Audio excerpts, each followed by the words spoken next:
Bonjour à tous.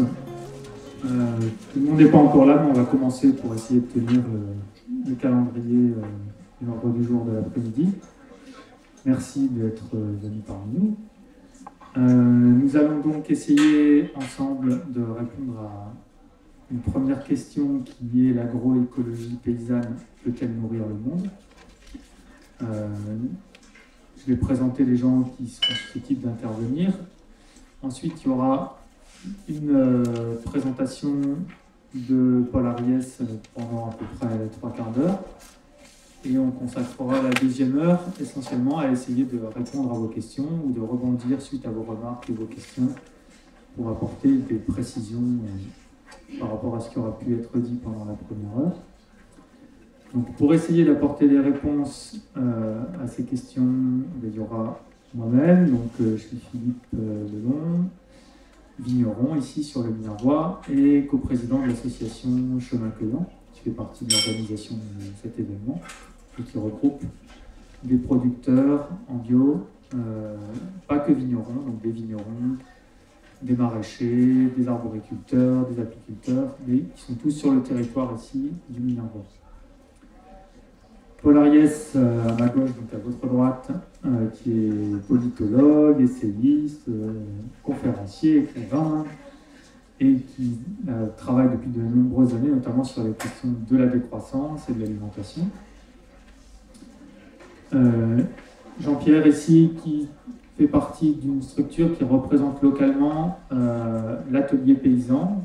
L'atelier paysan, c'est donc un réseau national qui vise à aider les agriculteurs à se réapproprier leurs outils.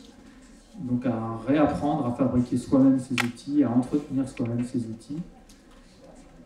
On aura probablement, je l'espère, s'il ne se cache pas ou s'il intervient peut-être après, quelqu'un, donc Patrick, je crois, qui représente la Confédération paysanne, donc un syndicat agricole. Et probablement aussi Manu, qui représente Nature et Progrès, donc une organisation là aussi nationale, donc c'est l'entité locale de Nature et Progrès, qui est un label coopératif d'agriculture biologique. Je passe tout de suite la parole à Paul.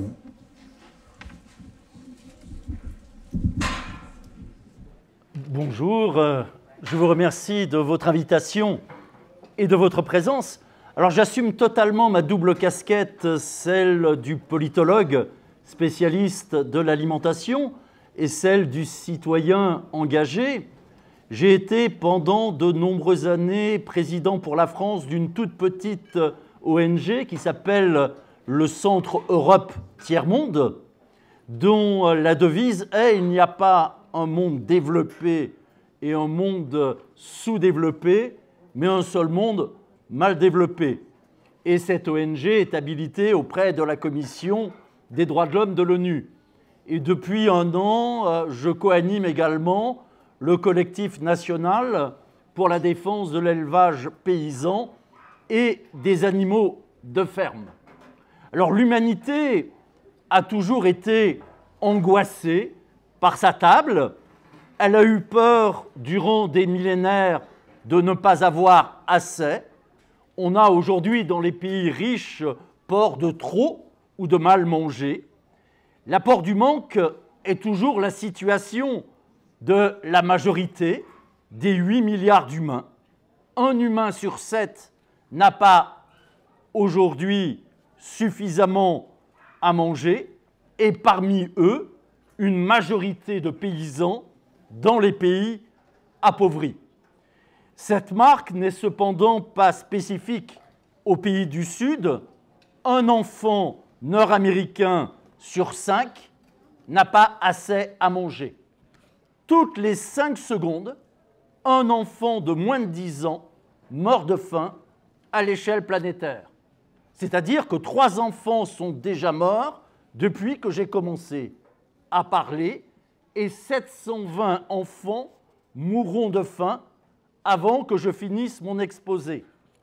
Et la réalité est pire, puisque 50% des décès des enfants de moins de 5 ans ont pour cause directe ou indirecte la malnutrition, notamment la faiblesse en protéines animales, par exemple en Inde. L'Inde qui est en même temps le premier pays exportateur mondial de bœuf.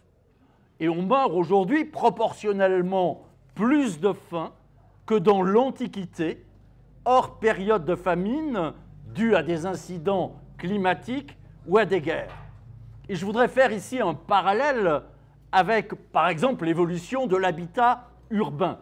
La forme urbaine qui se développe le plus vite aujourd'hui, c'est le bidonville.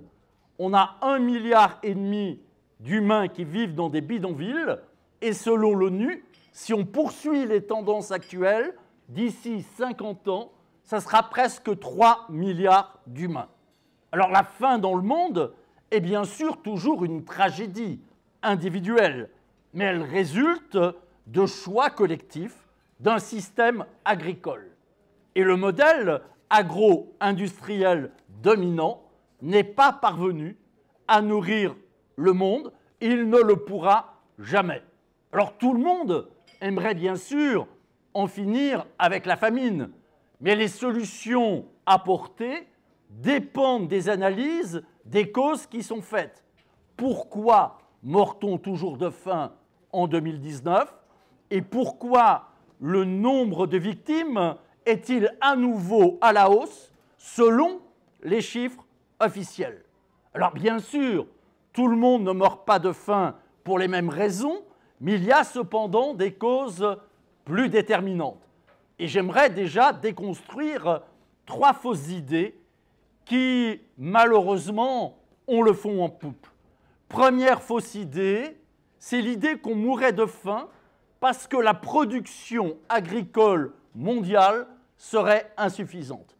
On mourrait de faim parce qu'il n'y aurait pas assez de quoi manger. La solution serait dans ce cas-là du côté de la volonté de produire toujours plus et à n'importe quelle condition. L'agriculture mondiale peut, selon tous les experts, déjà nourrir 12 milliards d'humains. Mais elle n'y parvient pas, car il n'y a pas que la question de la production, il y a aussi la question de l'accès à la nourriture. Or, ce système agro-industriel, couplé à la mondialisation, repose aussi sur le gaspillage alimentaire.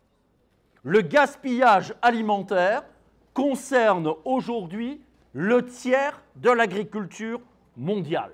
C'est-à-dire 1/3 de ce qui est produit est gaspillé à tous les niveaux. Production, conditionnement, transport, distribution. Et quand on dit 1/3, c'est une moyenne mondiale. Le gaspillage alimentaire dépasse les 40% dans les pays riches. Le problème n'est donc pas d'abord un problème de production, mais d'accès à l'alimentation. C'est pourquoi on parle de plus en plus de démocratie alimentaire. La démocratie alimentaire, c'est ce qui doit permettre aux paysans, mais aussi aux mangeurs que nous sommes, de se réapproprier l'agriculture et l'alimentation. Et dire que le problème de la faim dans le monde, ce n'est pas d'abord un problème de production, c'est dire que la planète est déjà bien assez riche pour nourrir 7 à 8 milliards d'humains. L'ONU ne cesse de rappeler qu'il suffirait de mobiliser 30 milliards de dollars par an pendant 25 ans pour régler le problème de la faim dans le monde. 30 milliards de dollars et plus personne ne meurt de faim. Et l'ONU ajoute que si on mobilisait toujours pendant 25 ans 70 milliards de dollars, on réglerait le problème de la grande pauvreté. Alors rassurez-vous ou inquiétez-vous, ces 30 ou ces 70 milliards, on ne les trouve pas. Mais le budget militaire mondial, 1600 milliards de dollars. Le marché publicitaire mondial, notamment pour tous les produits de la sale bouffe, 780 milliards de dollars. Ce que les spécialistes appellent le produit international criminel, l'argent sale, 1000 milliards de dollars, 10 à 15% de l'économie mondiale, à comparer au même pas 1% qu'on concède pour ce qu'on appelle l'aide au développement. Et le gaspillage alimentaire nord-américain, États-Unis et Canada, c'est 100 milliards de dollars par an. C'est-à-dire 3 fois ce qui serait nécessaire pour régler le problème de la faim dans le monde. Première leçon donc, les paysans font leur travail. Ils produisent suffisamment. Et c'est ici qu'apparaît la deuxième fausse explication. Si ce n'est pas la faute des paysans, c'est sans doute celle des mangeurs et des gros mangeurs. L'obésité des uns ferait la famine des autres. On nous dit par exemple que le nombre de décès liés à la surcharge pondérale serait supérieur au nombre de décès par famine. Il suffirait donc de manger tous moins pour que tout le monde puisse manger. Ce raisonnement est totalement absurde, parce que l'obésité est l'autre face de la faim dans le monde. Ce sont les deux conséquences d'un même système agro-industriel qui fait qu'il coûte moins cher de mal manger que de bien manger, que les milieux les plus modestes ont sur le plan strictement économique raison de se ruer sur les mauvaises calories plutôt que sur les bonnes. Je dis bien sur le plan strictement financier. Cette idée que les obèses seraient responsables de la faim dans le monde est aussi une forme de racisme social. Les personnes souffrant le plus d'obésité se recrutent d'abord au sein des milieux populaires. Il y a plus d'obèses parmi ceux qui touchent le RSA que parmi les patrons du CAC 40. Donc le ventre trop arrondi de l'un n'explique pas le ventre creux de l'autre. C'est alors qu'apparaît aujourd'hui la troisième fausse explication. Les consommateurs seraient encore responsables parce qu'ils mangeraient trop de produits animaux, de viande, de lait, de fromage, de miel. Et ce discours triomphe aujourd'hui largement dans les médias. Le bébé et son biberon de lait seraient responsables des décès par malnutrition d'autres enfants. Et l'omnivore, amateur de côte de bœuf et de fromage de chèvre, serait responsable du milliard d'humains qui crèvent de faim.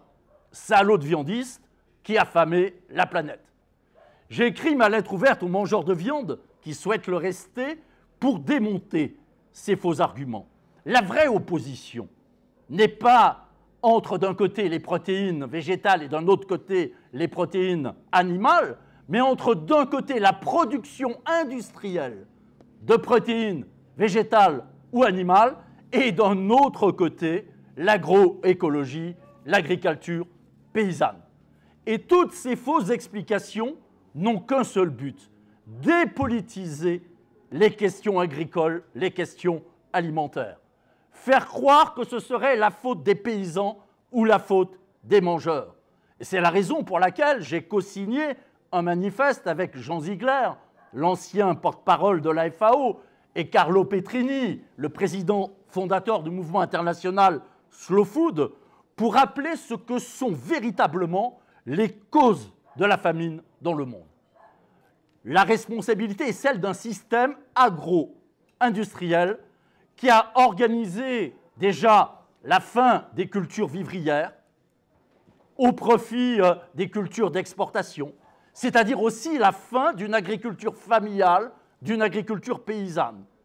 La responsabilité est également celle du système agro-industriel, responsable de la crise de la biodiversité, qu'elle soit végétale ou animale, par l'appropriation privée du vivant, par la sélection des seules variétés toujours plus productives, par le vol des terres, par le gaspillage alimentaire, par l'usage systématique d'engrais chimiques et la surmécanisation, et par la concurrence systématique, par le fait de considérer que l'alimentation serait une marchandise.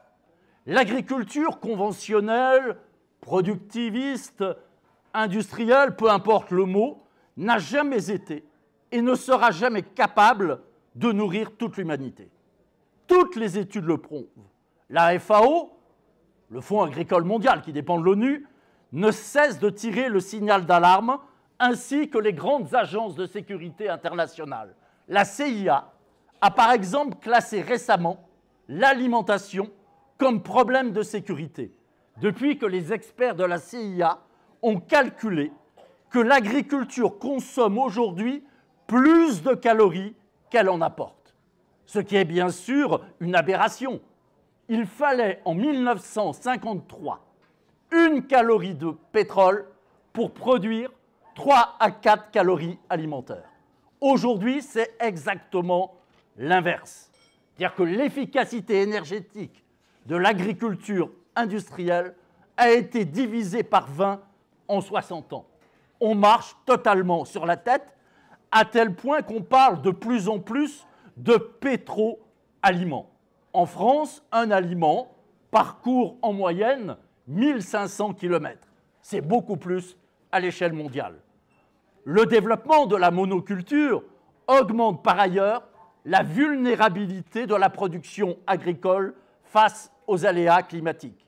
On peut le dire autrement, l'agriculture industrielle favorise le changement climatique et ce dernier fragilise l'agriculture. C'est ce qu'on nomme un cercle vicieux.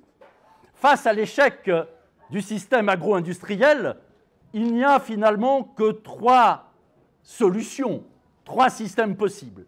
Un, on va le voir, illusoire, un autre totalement fou furieux, et le dernier qui est l'agroécologie paysanne. Je commencerai par l'option que j'ai qualifiée d'illusoire, celle du passage à une agriculture sans élevage. Cette agriculture sans élevage serait totalement incapable de nourrir 8 milliards d'humains. La seule solution pour pouvoir remplacer les fumures animales, ça serait toujours plus d'engrais chimiques, toujours plus de produits phytosanitaires, c'est-à-dire tout ce qui tue la biodiversité, y compris animale, tout ce qui détruit l'humus, c'est-à-dire la terre vivante, avec ses micro-organismes et ses vers de terre.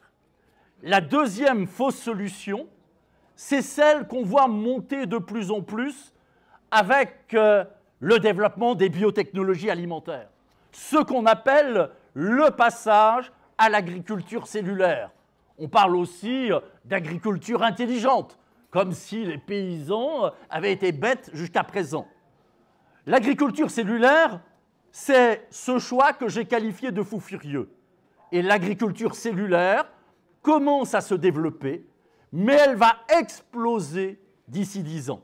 Elle va concerner d'abord le secteur des produits animaux. La solution, nous dit-on, serait de supprimer les animaux d'élevage pour développer la fausse viande, le faux lait, le faux fromage, les faux œufs, fabriqués industriellement à partir de cellules souches. Et cette fausse viande serait fabriquée en laboratoire comme on fabrique déjà de la fausse peau pour les grands brûlés. Cette fausse viande impose d'utiliser des hormones de croissance interdites en élevage et a naturellement un bilan énergétique effroyable. Cette fausse viande, c'est la mise à mort non seulement des animaux de ferme, un bon animal sur un animal non né, mais c'est la mort programmée de 1,2 milliard de petits paysans éleveurs, principalement dans les pays du Sud. On nous dit, les experts nous disent, qu'il ne suffirait plus que de 150 vaches à l'échelle mondiale pour produire toute la viande de bœuf aujourd'hui consommée mondialement.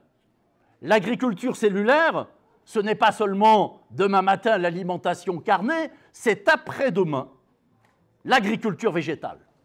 Et les biotechnologies végétales se proposent aussi de faire pousser des faux légumes et des faux fruits en laboratoire. La première étape, ça va être la généralisation des fausses fermes urbaines, c'est-à-dire de véritables unités de production végétale où les légumes et les fruits poussent avec un climat artificiel, avec une lumière artificielle. Et on nous dit que ça serait super écolo, car on dépasserait l'alternative entre le bio et l'agriculture conventionnelle, car cette agriculture aseptisée n'aurait plus besoin d'insecticides et de pesticides. Cette agriculture cellulaire, animale ou végétale, n'est pas la solution à la fin du monde. Déjà parce qu'elle réduirait au chômage 1,7 million de petits paysans. Ensuite parce qu'elle serait totalement énergivore. Nous sommes encore plus dans le domaine de la pétro-agriculture. L'alternative est donc de toute façon de miser non pas sur 400 000 agromanagers, mais sur 1,5 milliard de petits paysans. Cette agriculture cellulaire est à mettre en relation avec ce qui se développe aujourd'hui très rapidement, c'est-à-dire les fameuses imprimantes 3D alimentaires. Imprimantes 3D alimentaires qui fabriquent déjà plus d'une centaine de produits. Le Japon vient de décider de remplacer au maximum les aides ménagères, le service de repas à domicile pour les personnes âgées par ces imprimantes 3D alimentaires, qui fonctionnent sur le même modèle que les imprimantes classiques, sauf qu'au lieu de sortir du papier, on sort de la malbouffe. L'agroécologie est donc la solution à opposer à cette folie. L'agroécologie, ce n'est pas la nostalgie du passé. Elle est du côté de la créativité paysanne, mais aussi, bien sûr, des connaissances scientifiques, notamment en agronomie. Je vous propose un petit voyage dans le passé. Paris, au milieu du XIXe siècle. Paris, au milieu du XIXe siècle, c'est 1,5 million d'habitants, avec une autosuffisance sur le plan des légumes, grâce à 6 600 maraîchers implantés localement, avec une surface moyenne comparable à celle d'un terrain de foot.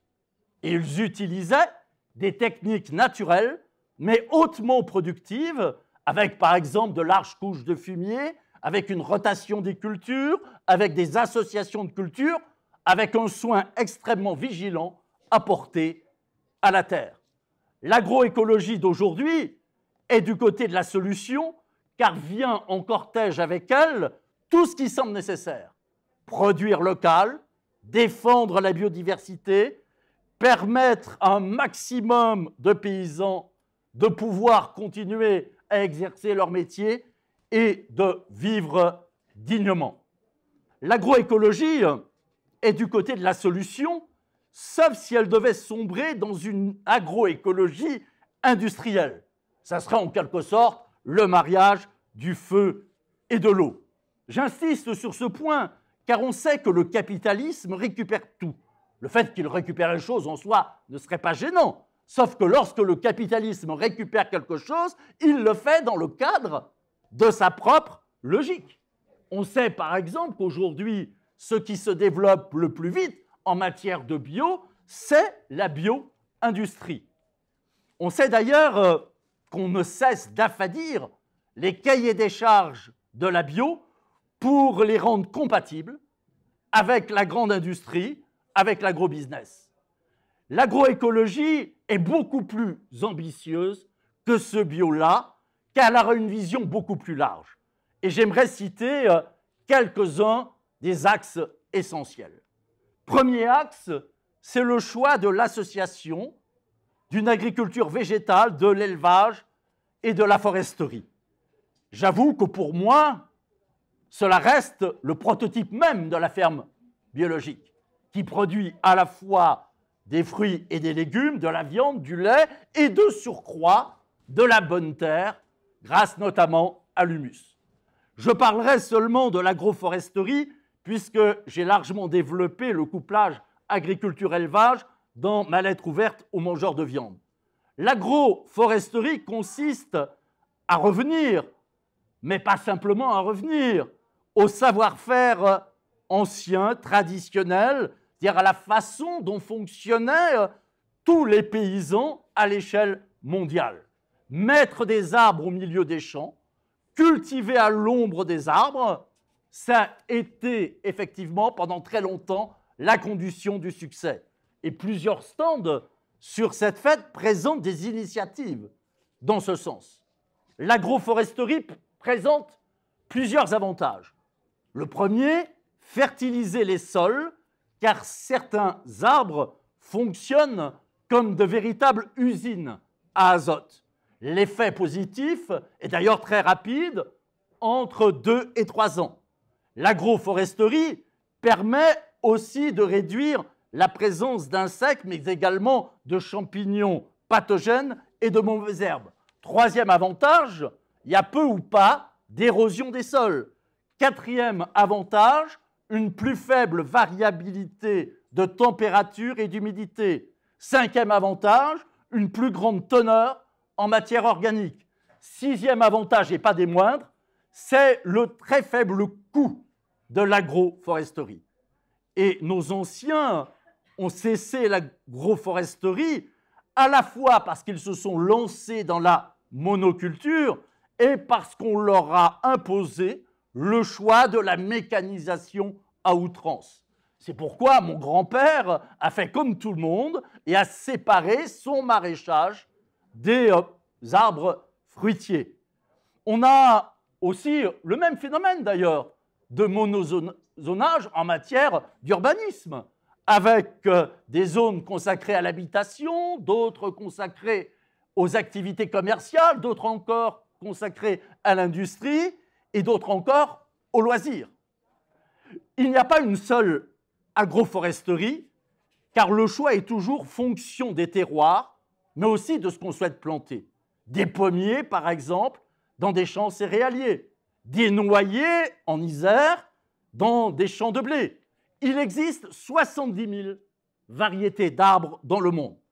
Il y a donc toujours certains qui sont préférables à d'autres. Il y a le savoir paysan et il y a les connaissances scientifiques qui ne cessent de progresser. Je donnerai un exemple dans votre région, la station d'agroforesterie de l'INRA, implantée dans l'Hérault, qui expérimente des associations de ce type depuis 1985 sur 50 hectares. J'aimerais citer un deuxième grand axe après l'agroforesterie, c'est le choix de techniques culturales simplifiées. Je résume, on ne laboure pas, on n'utilise pas d'engrais chimiques, et certains même pas de compost végétal, mais on pratique un couvert végétal.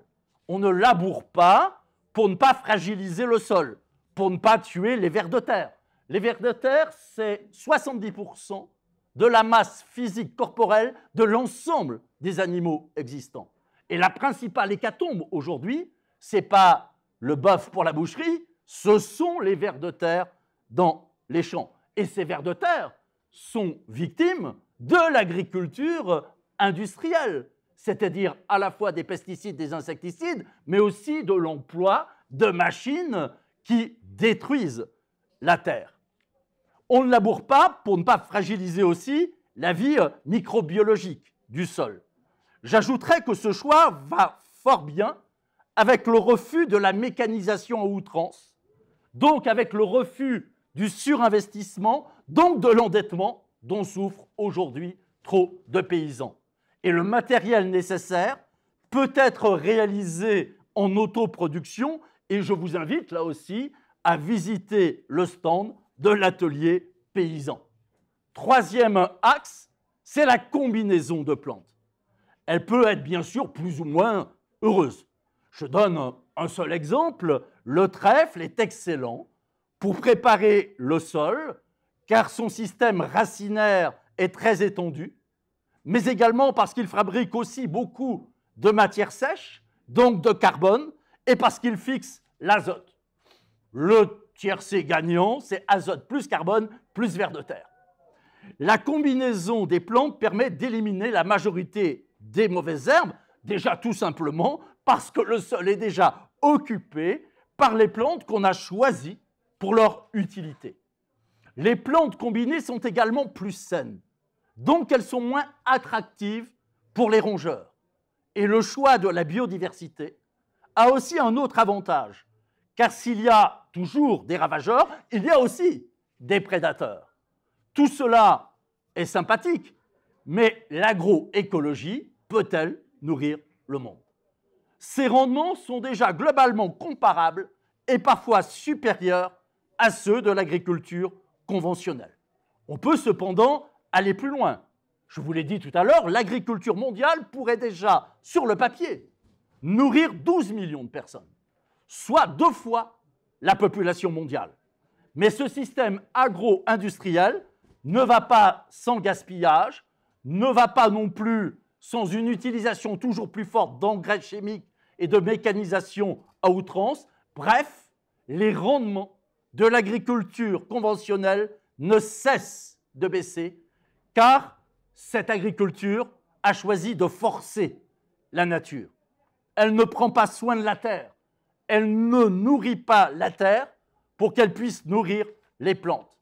L'ancien porte-parole de la FAO, qui avait succédé à mon ami Jean Ziegler, Olivier de Schutter, disait dans un rapport dès 2011 que l'agroécologie pouvait nourrir l'humanité, mais de façon durable, contrairement à l'agriculture industrielle. Et il ajoutait que l'agroécologie avait 3 atouts majeurs. Le premier, c'est qu'elle peut être hautement productive à l'hectare, autant, sinon plus, que l'agriculture conventionnelle. Deuxième atout, c'est qu'elle est une réponse au défi de la pauvreté rurale, puisqu'elle repose sur le choix d'une agriculture paysanne. Et troisième atout, c'est que l'agroécologie est aussi une partie de la réponse à la crise écologique, car au lieu de détruire les écosystèmes, elle les soigne, elle les valorise. Vous avez déjà compris que mon corps va à l'agroécologie paysanne, c'est-à-dire celle des petites fermes, celle au maximum du local. Vous avez sans doute été surpris, peut-être même choqué, que je ne dise pas que l'agroécologie était toute la solution, mais simplement une partie de la solution. Je crois en effet que nous devons marcher sur nos 2 jambes si nous voulons réussir la transition écologique. Nous savons aujourd'hui ce qu'il faudrait faire en matière de nouvelles politiques agricoles. Il faut créer de la diversité en développant l'agroécologie, l'agriculture paysanne, mais il faut aussi faire ce qu'on ne fait plus, c'est-à-dire développer de nouvelles politiques alimentaires. Et c'est la raison pour laquelle il faudrait passer de la PAC, la politique agricole commune, à ce qu'on ait un certain nombre appelé la P2AC, c'est-à-dire la nouvelle politique agricole et alimentaire commune. Vous trouverez notamment au stand de la Confédération paysanne toute l'information nécessaire. La table, l'alimentation, ne se réduit pas, en effet, au contenu de l'assiette. C'est l'agriculture industrielle qui a développé cette conception très chosiste de l'alimentation. La table, c'est aussi comment mange-t-on? Qu'est-ce que manger veut dire? Et la paysannerie est plus en avance dans son évolution que le reste de la société. Un exemple, j'étais il y a quelques jours à Brest et la ville a implanté, dans le cadre de la restauration scolaire, un potager pour donner aux enfants des écoles des fruits et des légumes bio et locaux. Conséquence, les familles ont protesté, les familles ont râlé. Pourquoi? Mais parce que l'industrie agroalimentaire a façonné le goût de nos enfants. Parce que la malbouffe a été conçue pour flatter ce qu'on appelle les sensations organoleptiques de base, le sucré, le salé, le craquant, le croustillant. Le secret de la malbouffe, c'est de viser ce que j'ai envie d'appeler une sorte de palais reptilien, comme on pourrait parler d'un cerveau reptilien. La solution, elle est donc du côté de l'éducation au goût, d'où l'importance de marcher sur nos 2 jambes, c'est-à-dire d'avoir à la fois un mouvement en défense de l'agroécologie paysanne, mais d'avoir aussi à côté des mouvements comme Slow Food qui réfléchissent à la façon de changer notre rapport à l'alimentation. Or, le système agro-industriel nous a conduits à manger de plus en plus n'importe quoi, n'importe comment, n'importe où, n'importe quand. Cette déstructuration de la table épouse les besoins de la grande industrie mais pas ceux de l'agroécologie. Et l'agroécologie a besoin qu'on se souvienne qu'on ne mange pas seulement des nutriments, mais qu'on mange aussi des symboles, que la table est un langage, que la table est un partage. La faim dans le monde, comme la malbouffe ou l'obésité, ne seront vaincus que si nous produisons autrement et que si nous mangeons autrement. Voilà, je vous remercie pour votre patience.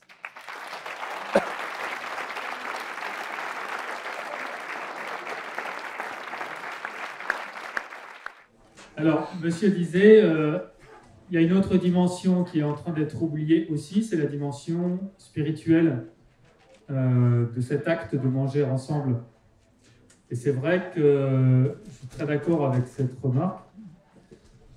Quand on se retrouve à table d'un repas qui a été préparé ensemble et qu'on se retrouve entre amis ou en famille, alors on a spontanément quelque part, en tout cas moi c'est des choses que j'éprouve, envie de se dire, au moment où on va se mettre à manger, mais en fait ce qui se passe là, c'est pas totalement anodin. Ça vaut le coup de se poser avant de commencer à prendre notre couteau, notre fourchette, et puis de se dire, cet acte-là qu'on va faire ensemble, qui est le fruit d'un travail commun, d'une préparation au dernier moment dans les minutes ou heures pour préparer le repas commun, c'est pas complètement anodin, c'est quelque chose qui a un vrai sens, qui est profond, et ça vaut le coup de se poser pour prendre le temps d'y réfléchir et de dire merci.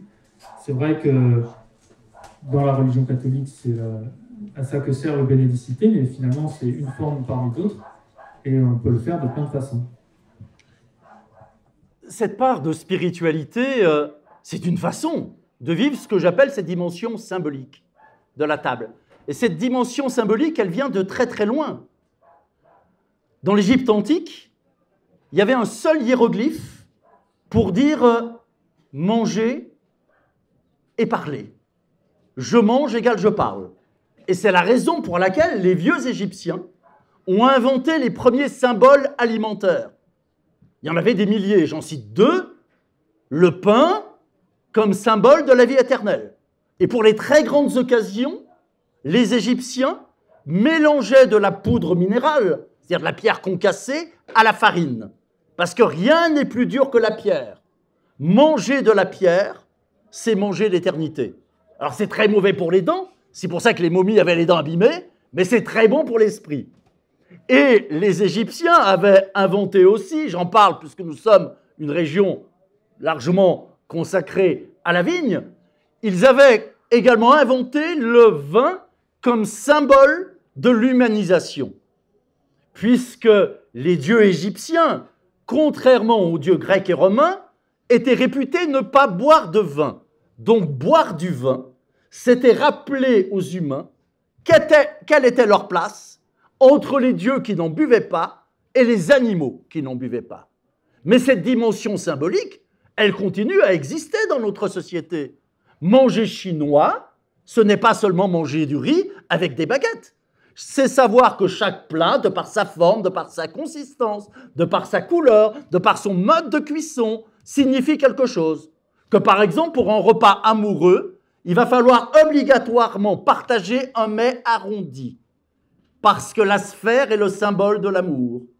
Que pour un repas d'anniversaire, il faut offrir un mets allongé, comme un long vermicelle, parce que c'est une promesse de longévité. Mais il n'y a pas que dans la Chine qu'on a cette dimension symbolique. Pourquoi sommes-nous encore un certain nombre à partager une bûche au moment des fêtes de fin d'année? C'est en souvenir de ce rituel multiséculaire qui consistait à brûler une bûche de bois au moment des changements d'équinoxe. Et si ce bois que l'on choisissait suffisamment vert et qu'on humidifiait au besoin tenait jusqu'au petit matin, c'était une promesse de fécondité pour les femmes et pour la terre. Et avec mes étudiants, ça fait 30 ans que je suis l'évolution du repas amoureux. Parce qu'entre nous, quand on est amoureux, on aurait tellement d'autres choses à faire que passer à table, et pourtant on passe à table. C'est bien la preuve qu'il y a quelque chose d'essentiel qui se joue. Repas amoureux, tout simple, dans une pizzeria. On commande 2 pizzas différentes, on les tranche et on s'échange ces moitiés de pizza. Ça, c'est merveilleux parce qu'on n'est plus simplement dans la nutrition. On est dans une autre dimension. Or, l'agro-industrie prétend simplement réduire la table à notre corps biologique, ce qu'elle fait en plus très mal, puisqu'on connaît toutes les maladies liées à la malbouffe. Et le système agro-industriel voudrait nous faire oublier toutes les autres dimensions de la table. Les dimensions symboliques, les dimensions culturelles, les dimensions sociales. Et aujourd'hui, on sait que c'est indispensable, la dimension écologique.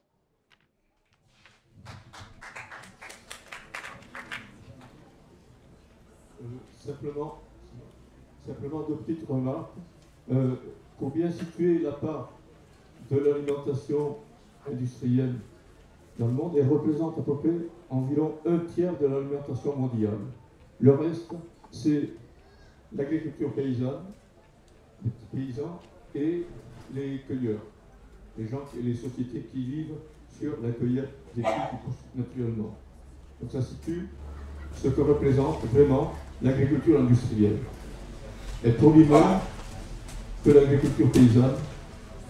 Et un autre aspect, c'est l'agroécologie. Elle permet, vous avez dit, de maintenir des millions de paysans, mais elle peut faire beaucoup plus que cela en installant des millions et des millions de paysans dans le monde.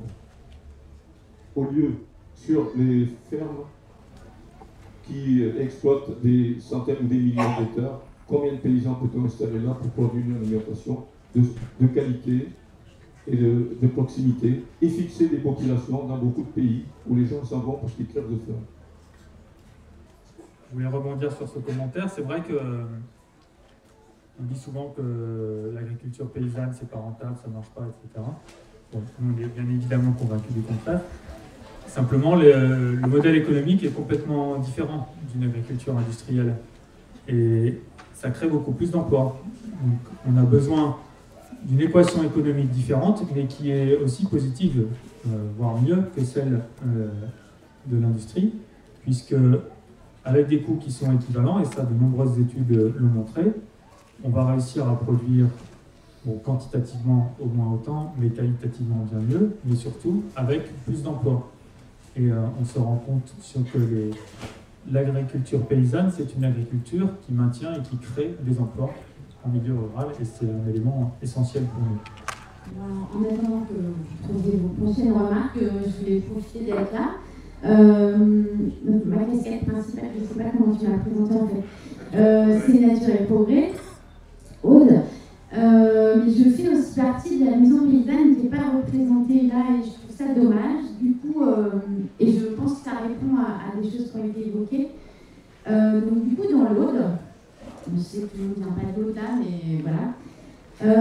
Les associations paysannes de l'Aude se sont rassemblées au sein d'une maison paysanne qui s'est officialisée et constituée en SIC l'année dernière.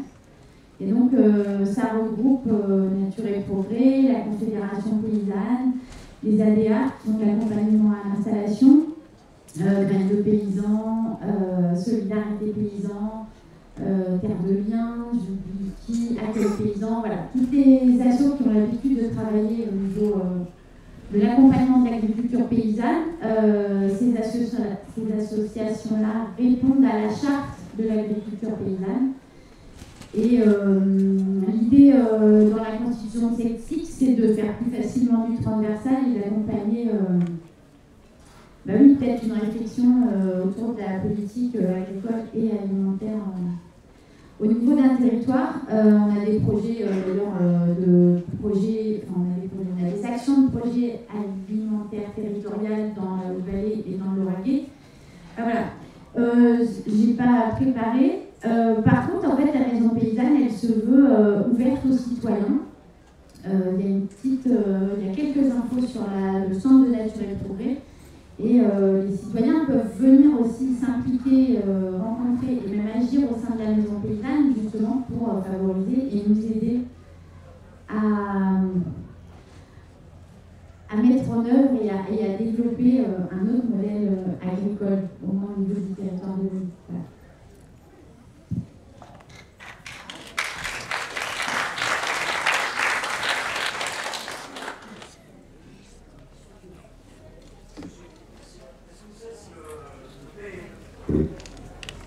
Allô ? Juste pour savoir, le RAC dont vous parliez tout à l'heure, est-ce que c'est en construction en ce moment ou pas?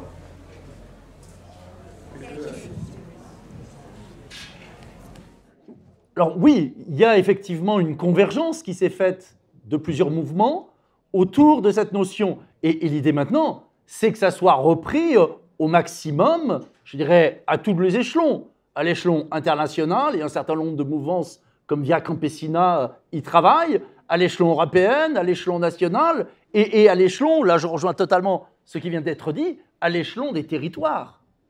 Je dirais que une des grandes chances peut-être de la France, mais c'est vrai aussi pour la Belgique ou la Suisse, c'est par exemple le fait que, bien sûr, que reste encore une grande diversité agricole.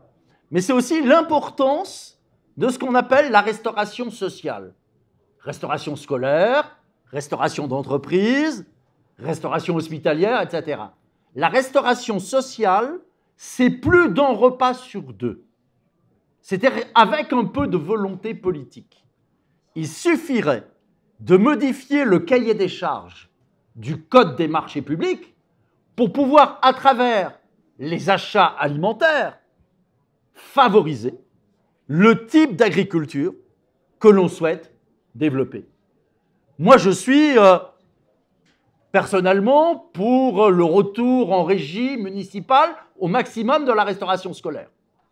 Mais si on revient en régie municipale, ce n'est pas pour faire la même chose que les géants de la malbouffe. C'est pour aller vers une alimentation relocalisée, ressaisonnalisée, moins gourmande en eau, moins carnée autrement, assurant la biodiversité. Si on doit avoir des petits pois sur la carte de la cantine, au lieu d'avoir toute l'année la même variété, il en faut différentes. C'est une cuisine faite sur place et j'ajoute, servie à table. Tout à l'heure, on parlait de l'importance de cette dimension symbolique, spirituelle, etc. La table, c'est un lieu où doit s'apprendre le partage. Je vous disais que tout à l'heure qu'en grec ancien, en vieil égyptien, il y avait un seul hiéroglyphe pour dire manger et parler. En grec ancien, il y avait un seul mot, dai, pour dire manger et partager. Je mange égale je partage. Et je dirais, on retrouve ça au niveau de notre langue. Le mot compagnon, copain, celui avec qui je partage le pain. Le mot ami en vieil araméen, celui avec qui je partage le sel. Cet apprentissage au partage, ça doit aussi passer par le partage alimentaire à l'école. Donc nous ne sommes absolument pas démunis.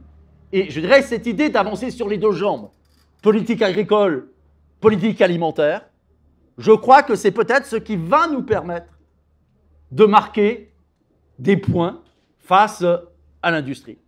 Je dirais globalement aujourd'hui, tous les champions du système agro-industriel le reconnaissent, on va dans le mur. Sauf que eux, ils prétendent sauter par-dessus le mur. C'est-à-dire aller encore plus loin dans la même logique avec ce que j'évoquais tout à l'heure, c'est-à-dire cette agriculture cellulaire. Avec cette idée qu'il faudrait à terme aller vers une agriculture sans élevage, puis à terme ensuite vers une alimentation sans agriculture. Et on a de plus en plus de rapports internationaux qui vont dans ce sens-là.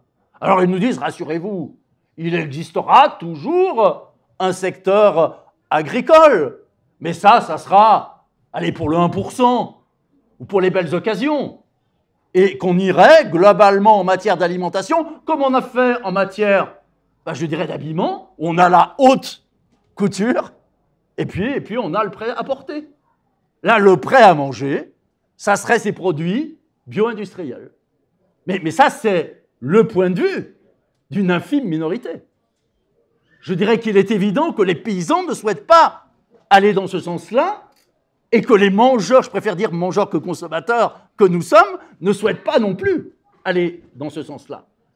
Et donc, plus nous multiplions les pas de côté, plus nous créons des alternatives, plus nous montrons que c'est possible, plus nous donnons envie aux gens de soutenir d'autres systèmes agricoles.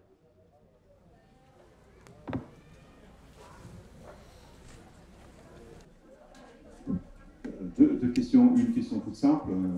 Qu'est-ce que vous entendez par alimentation autrement carnée ou mieux carnée, je ne sais plus trop bien l'expression. Une autre question sur laquelle vous avez peut-être des éléments de réponse, mais aussi peut-être le camarade de la Confédération paysanne. Est-ce que dans le cadre de la négociation la nouvelle politique agricole communautaire, qui est en train de se négocier, je crois, depuis plusieurs mois. Qu'est-ce qu'on peut faire ensemble pour imposer une autre orientation qui est celle actuelle de privilégier l'agro-industrie?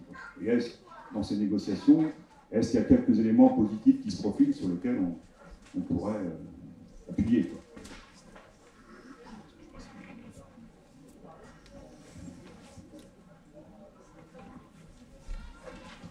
Oui, alors juste pour vous répondre sur les négociations qui sont en cours pour la nouvelle PAC, aujourd'hui rien ne se profile si on n'a pas, enfin voilà, nous on négocie, mais si on n'a pas l'appui de tous les consommateurs, on n'arrivera jamais à rien. Ça fait des années qu'on est le seul syndicat à vouloir travailler avec les consommateurs, et tant qu'on n'a pas l'appui politique via l'appui des consommateurs, on n'y arrivera pas.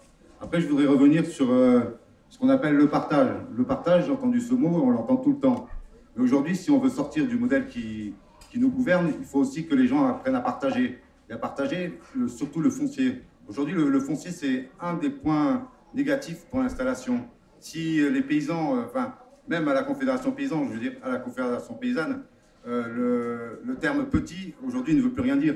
Donc, aujourd'hui, un éleveur, je suis désolé, mais un éleveur, s'il ne peut pas laisser un coin d'1 hectare pour installer un maraîcher, il y a un souci. Il y a un souci dans le partage. Donc pour moi, aujourd'hui, on peut travailler sur une nouvelle PAC et voir une suppression de la PAC telle qu'elle est aujourd'hui et allant vers une PAC plus juste et définie à l'actif et non à la taille de la ferme. Ça serait bien, on va y arriver, je pense, au bout de quelques années. Mais s'il n'y a pas de partage aussi bien du niveau des consommateurs et des paysans entre eux, on ne s'en sortira pas, quoi. Quelle forme il peut prendre ce soutien des consommateurs? Comment on peut faire?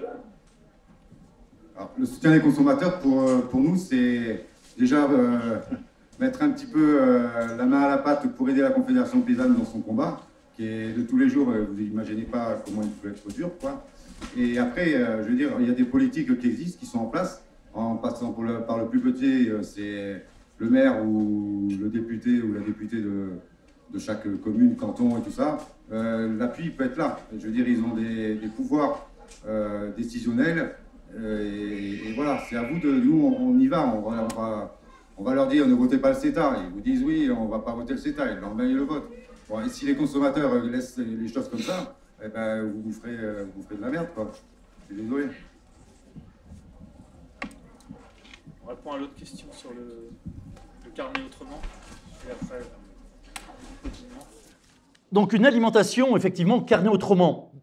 Alors déjà, je crois que c'est important de dire qu'il faut, dans les pays riches, aller vers une alimentation globalement moins carnée, mais que dans les pays pauvres, il faut aller vers une alimentation plus carnée. On meurt plus de faim aujourd'hui à l'échelle mondiale par manque de protéines animales que par surcharge de protéines animales. C'est-à-dire qu'on est face à deux systèmes. D'un côté, on a le système de production des protéines animales au plus bas coût, ce qu'on ne peut même pas d'ailleurs appeler un élevage, avec des conditions, des conséquences effroyables pour les animaux, pour les éleveurs, pour les ouvriers des abattoirs, pour les mangeurs que nous sommes et pour les écosystèmes. Donc ce système industriel, il faut le combattre et il faut l'abattre. Mais ce qu'il faut développer, c'est un élevage paysan. Et l'élevage paysan, il n'est responsable ni de la faim dans le monde, ni du réchauffement climatique, ni de la crise sur l'eau potable. J'ai parlé de la faim dans le monde, je développe sur le réchauffement et l'eau. Une prairie avec ses vaches, ce n'est pas une source, mais un puits de carbone. C'est 1,5 tonnes de CO2 piégées par hectare. Concernant la consommation d'eau, on donne toujours les mêmes deux chiffres. On dit pour faire 1 kg de blé, il faut 150 litres d'eau. Pour faire 1 kg de bœuf, il faut 15 000 litres d'eau. Je dirais c'est vrai et faux à la fois. C'est vrai si on regarde simplement l'apparence des chiffres. Mais c'est faux si on regarde la réalité. Parce qu'en réalité, quand on dit 1 kilo de bœuf, c'est 15 000 litres d'eau, on confond 3 types d'eau. Il y a déjà 3% des 15 000 litres qui correspond à ce qu'on appelle l'eau bleue, l'eau réellement consommée par les animaux. 3%. Il y a ensuite 3% des 15 000 litres qui correspondent à ce qu'on appelle l'eau grise, l'eau utilisée pour l'assainissement des installations. Et on a 94% des 15 000 litres qui correspondent à l'eau de pluie, qui reste dans les prairies. Donc, l'élevage n'est pas responsable de la situation catastrophique actuelle. Et j'aurais tendance à dire, faisons attention. Il y a 10 ans, l'ennemi principal, c'était la malbouffe, c'était McDo, c'était Coca-Cola, c'était les grandes compagnies céréalières, c'était Monsanto, c'était les compagnies pétrolières et aériennes. L'ennemi principal aujourd'hui, à croire les médias, ça deviendrait l'éleveur et ça deviendrait l'amateur de côte de bœuf. Donc il y a effectivement un danger à ce niveau-là. La question qui a été évoquée par le copain de la Confédération paysanne est essentielle. Celle effectivement du foncier. Et on ne pourra pas réussir une transition vers un autre système agricole si on ne règle pas cette question du foncier. Il n'y a pas qu'une façon de régler ce problème. Moi, je travaille dans une direction, mais ce n'est qu'une direction possible. Je disais tout à l'heure, je suis partisan du retour en régie municipal pour la restauration scolaire. Mais je suis aussi partisan des régies municipales fermières.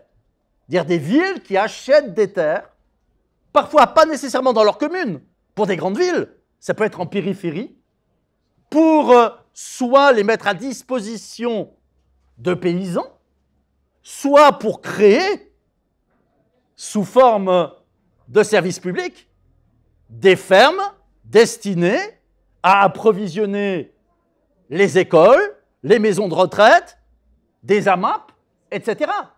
Alors, ce n'est pas toute la solution, c'est un petit bout. Mais tous ces petits bouts mis bout à bout, ça peut finir effectivement par faciliter la double révolution verte qu'on souhaite aujourd'hui, c'est-à-dire agricole et écologique. Juste par rapport au foncier, il faut aussi comprendre que le prix de l'hectare, bon, il y a des endroits vers Genève et tout, on atteint les 40-45 000 hectares. Dans le Luberon, on est à 30 000 € l'hectare à peu près. Et s'installer en élevage dans des conditions comme ça, déjà on oublie. C'est super compliqué, si on n'est pas de milieu paysan ou si on n'est pas riche, tout simplement. Et du coup, ça force pas mal de gens à s'installer pour ce qui est maraîchage sur la petite structure, parce qu'on n'a pas suffisamment d'argent pour s'acheter un gros foncier. Et du coup, ça force au niveau technique derrière à chercher des choses pour développer des choses pour fonctionner sur petit. Mais avec une certaine limite qui s'atteint à un certain moment, sous tant de surface, c'est compliqué de vivre de son maraîchage. Nous, on voit beaucoup de gens qui s'installent sur des 1000-2000 mètres carrés et qui, au bout de 4 ans, sont dans des échecs sociaux, familiaux, économiques, parce que oui, c'est compliqué, mais sans un tracteur et sans 1 ou 2 hectares à l'heure actuelle, on peut pas. On fait du jardinage, on ne peut pas faire du maraîchage. Tout seul, on ne peut pas produire de la nourriture pour 50 ou 100 personnes. La moyenne, en général, en France, c'est 1 personne pour 50 paniers, pour les gens qui sont sur le réseau, sur le modèle des paniers. Et quand on est sur des petites surfaces, parce qu'on n'a pas accès à tout gros, et ben c'est compliqué de s'en sortir et c'est compliqué de tenir dans le temps. Et pareil, sur les taux d'endettement, au niveau endettement, ben, ce qu'on va passer dans le foncier, c'est des choses qu'on ne pourra pas passer sur une serre à plomb, c'est des choses qu'on ne pourra pas passer sur un outil. Et du coup, c'est des choses qui vont pêcher par la suite. Et ça empêche pas mal les gens de s'installer. Et les moments où ça marche bien, c'est quand les communes, essentiellement les communes, se mettent dedans et donnent l'accès à des terres pas trop chères. Et moi, je vois le cas dans le Luberon. Nous, avant, on avait un atelier dans le Luberon. Et il y a énormément de terres agricoles qui se sont transformées en centre équestre. Et sur 2 choses, le centre équestre a fait énormément augmenter les prix. Et récupérer des terres derrière des chevaux qui restent pendant 20-30 ans, c'est compliqué de pouvoir retravailler ces terres et qu'elles soient bonnes pour le maraîchage ou la culture, même une prairie, quoi, derrière, c'est compliqué. Donc voilà, le foncier, ça va au-delà que juste à pouvoir ou pas acheter un hectare. Ça a des énormes conséquences sur les choix techniques on va faire derrière sur est-ce qu'on va travailler 80 heures ou est-ce qu'on va travailler 40 heures? Est-ce que je pourrais me payer un SMIC au bout de 10 ans ou au bout de 4 ans? Et du coup, voilà, ça change beaucoup de choses sur l'avenir, la pérennité de la structure. Voilà. Bon, je voudrais revenir sur entre le mangeur et le gros industriel. Il me semble qu'il ne faut pas oublier un échelon, c'est celui du citoyen. C'est-à-dire comment on peut interpeller les outils, genre conseils généraux, régions, qui sont des outils qui nous permettent aussi peut-être d'agir sur cette problématique. Je voudrais quand même que, si vous avez des réponses sur le local, comment ça se passe? Il me semble que ma question est complémentaire par rapport au public que nous sommes, c'est la question de la santé publique. C'est-à-dire que le levier que nous, consommateurs, nous pouvons utiliser, c'est celui de la dégradation de la santé publique. Et quel est aujourd'hui, à ce stade de l'application de l'agro-industrie, quelles sont les études qui montrent une dégradation de la santé publique et comment nous, citoyens, on peut agir pour manifester justement cette dégradation. On dit que l'on est EST ce que l'on mange, ça c'est un vieil adage, et donc comment nous, à notre niveau, on peut manifester publiquement, en groupe, en citoyen, une dégradation visible sur les enfants, sur les populations. Voilà. Alors sur les outils pour pouvoir interpeller les élus et nous en tant que citoyens, prendre position. Les amis de la Confédération paysanne viennent tout juste de publier un petit fascicule d'une vingtaine de pages extraordinaire en prévision des prochaines élections municipales. Vous pouvez trouver ça notamment sur Internet en téléchargement. Et l'idée, c'est qu'effectivement, ce qu'on appelle les territoires, c'est le bon espace pour pouvoir agir. C'est le bon espace, donc, pour interpeller les élus et avancer vers une agriculture paysanne, vers cette agroécologie dont on a parlé. Donc, en tant que citoyen, en tant qu'élu, nous avons effectivement un pouvoir considérable sur le plan de l'agriculture à travers les politiques d'achat qui peuvent être développées. Moi, c'était une question sur... vous avez parlé d'emploi, mais est-ce qu'il y a de l'envie derrière? Est-ce que la jeunesse, les nouvelles générations mondiales, est-ce que les statistiques de ça, est-ce qu'il y a des jeunes qui ont envie de s'installer? Est-ce que c'est... Tu as dit, ça prend 3 ans pour avoir un SMIC. Aujourd'hui, ou peut-être plus, tu vois. Voilà, pour moi, c'est le plus gros danger de ce modèle, c'est la jeunesse, c'est la nouvelle génération. Oui, alors pour répondre d'abord à ce qui est l'emploi paysan, enfin aujourd'hui, dans les installations, on voit qu'il y a un collègue de l'ADR qui est là, qui pourra sûrement mieux en parler que moi, mais il y a de plus en plus, je pense que vous connaissez l'ADR, Association de développement de l'emploi agricole et rural, qui fait des installations, alors maintenant pas que dans des mais enfin voilà, qui a quand même, je vois par rapport à l'Aude, un territoire bien donné, il y a pratiquement autant d'installations faites par la Chambre que par les ADR. Donc il va falloir à un moment donné se poser la question, est-ce que vous, en tant que citoyen, alors j'ai entendu parler le monsieur de quel levier on a pour aider en fait l'agriculture paysanne et tous ces acteurs et actrices. Le moyen, vous l'avez, vous êtes tous des électeurs. Donc vous êtes votants, vous avez un pouvoir contre les politiques pour lesquelles vous allez voter. Les amis de la Confédération paysanne, c'est justement un regroupement de consommateurs et de consommatrices qui ne sont pas paysans ou en devenir, enfin voilà, qui n'ont pas le statut de paysan et le statut MSA, mais qui aident par leurs dons ou leurs actions, diffusion de films, vous faites comme vous voulez, qui aident la Confédération paysanne, qui elle, après, va aller porter votre voix en fait. Voilà, c'est comme ça qu'on peut voir un des leviers. Après, pour l'installation des jeunes, moi ce que je vois aujourd'hui, c'est que, alors il y a beaucoup de jeunes qui veulent s'installer en maraîchage, mais vous installer, ça leur fait peur, je vous le dis tout de suite. Mais bon, voilà. Après, il y a, parmi les gens maintenant, les jeunes, ils s'intéressent à ce que tout ce qui est une dynamique locale, toute une dynamique nouvelle, comme l'atelier paysan peut prévoir voilà, des choses, des outils. Il y a aussi, je pense qu'aujourd'hui, le modèle qu'il faudrait suivre, qui est bon à suivre, c'est les fermes en polyculture élevage. Voilà, pour moi, c'est un modèle à suivre et qui peut être rémunérateur aussi. Je prends un exemple.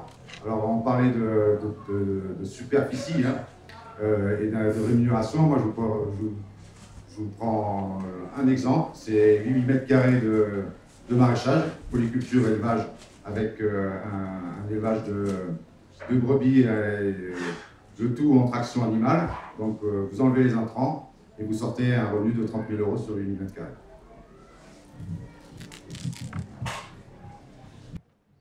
Alors, sur la question du désir des jeunes de devenir paysans, je crois qu'il y a la nécessité aujourd'hui de changer le récit que l'on tient majoritairement sur l'agriculture.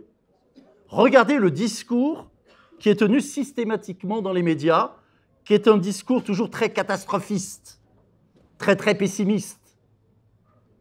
Moi, le nombre de fois qu'on me dit « mais vous défendez l'élevage paysan », mais regardez combien d'éleveurs se suicident. Je crois qu'il est important de dire que tous les paysans ne sont pas malheureux.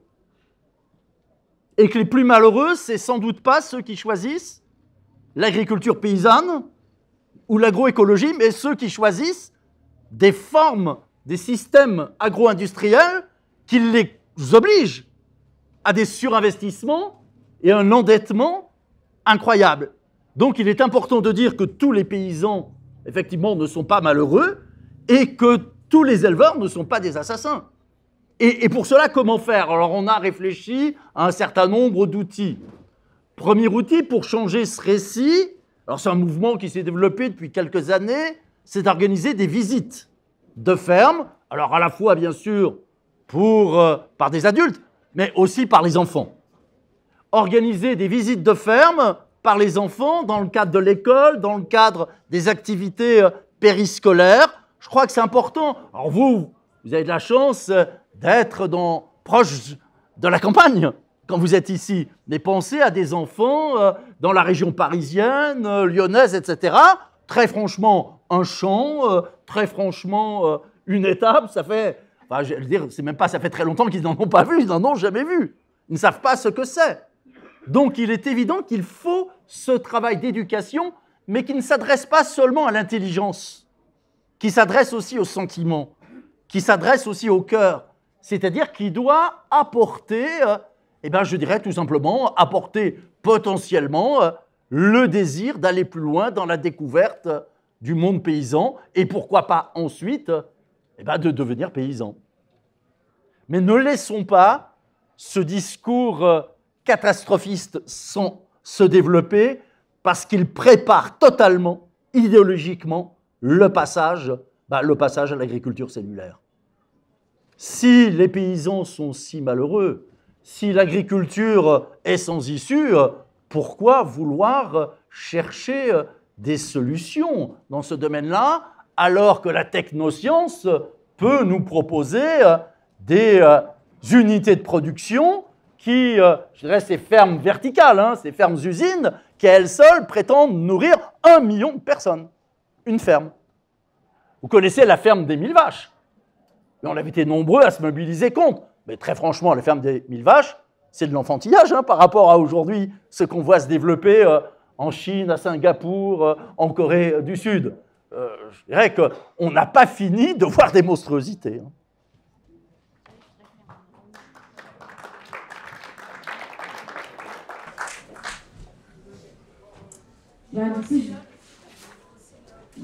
Non, là, ça va. Je voulais faire une remarque. Du coup, moi, je travaille pour Nature et Progrès, mais je ne suis pas du tout paysanne. J'ai été consommatrice dans une AMAP quand j'habitais Narbonne. Je côtoie beaucoup de paysans Nature et Progrès, donc plutôt petite structure et polyculture. De gens qui vivent simplement mais qui savent pourquoi ils font ce qu'ils font.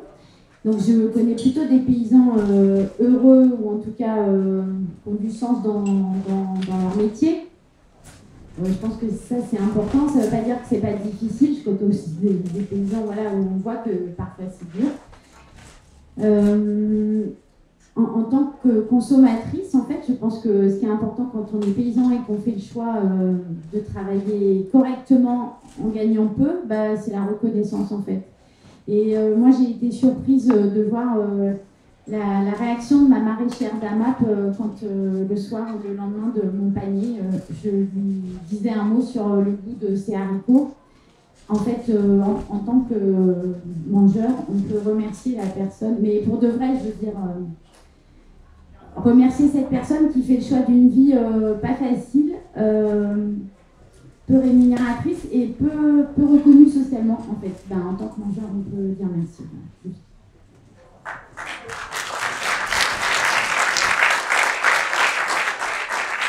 Je passe le micro à Jean-Pierre, mais juste dans cette fête, vous voyez qu'il y a beaucoup de paysans qui sont derrière les stands, qui ont l'air plutôt jeunes et plutôt heureux. Donc c'est plutôt bon signe. Et j'ai plus les chiffres exactement en tête, mais dans les 5-6 années à venir, il y a beaucoup de départs en retraite. Je sais plus, ça s'annonce autour des 25-30% de gens qui vont partir à la retraite. Sans forcément de reprise, il y a un enjeu énorme qui se joue là à l'heure actuelle, ces fermes vont se fermer, qui reprend derrière. Et un des trucs qu'on y voit souvent, mais en fait, ça manque de gens à l'installation.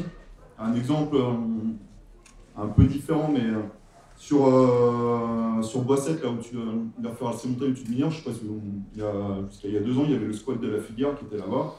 Le squat avait été expulsé, et derrière, c'est quelqu'un de Saint-Pons qui a installé un élevage, je sais plus, ça va peut-être 50 000 poules, un élevage un peu gros, industriel, voilà. Il y a eu beaucoup de gens qui disent « Ah, mais non, faut pas laisser faire ça, ok ». Sur la promotion au niveau de la SAFER, il y avait possibilité de mettre du monde, il n'y avait personne pour proposer de projet. Il y aurait eu un projet qui aurait été proposé, avec l'appui des différents organismes qu'il peut y avoir dans les coins, le projet aurait peut-être été validé. Pour le coup, ça a été un poulailler semi-indus. Moi, c'est pas mon grand plaisir, j'habite pas très loin. Après, dans les faits, il n'y avait personne forcément pour se mettre à ce niveau-là. Donc en fait, il y a des organismes qui sont là quand même pour soutenir les gens qui s'installent. Là, il y a un gros enjeu avec énormément de départs en retraite. La question, c'est qui reprend ces terres, qui reprend les exploitations. Et il y a encore de la marge de manœuvre, mais ça se joue maintenant. Et en fait, si personne ne veut s'installer en tant que... Il y a du monde qui veut s'installer, mais quand on regarde comparativement avec le nombre de grosses structures qu'il y a à l'heure actuelle, il y a plein de nouvelles personnes qui s'installent, mais sur la quantité générale, la courbe, elle n'est pas encore inversée. C'est toujours le modèle agro-industriel qui gagne de plus en plus de terrain. Donc oui, il y a à nouveau des jeunes qui se mettent en paysans, sauf qu'au niveau de la quantité de nourriture, la courbe est toujours en train de décroître. Et du coup, cette question, elle se posait en fait, qui s'y colle, quoi. En fait, juste, faut s'y coller et être accompagné, quoi. Du coup, ça peut jouer à ça, ou vous vous installez, ou vous essayez de soutenir via les ADR, via différents organismes, les gens qui s'installent.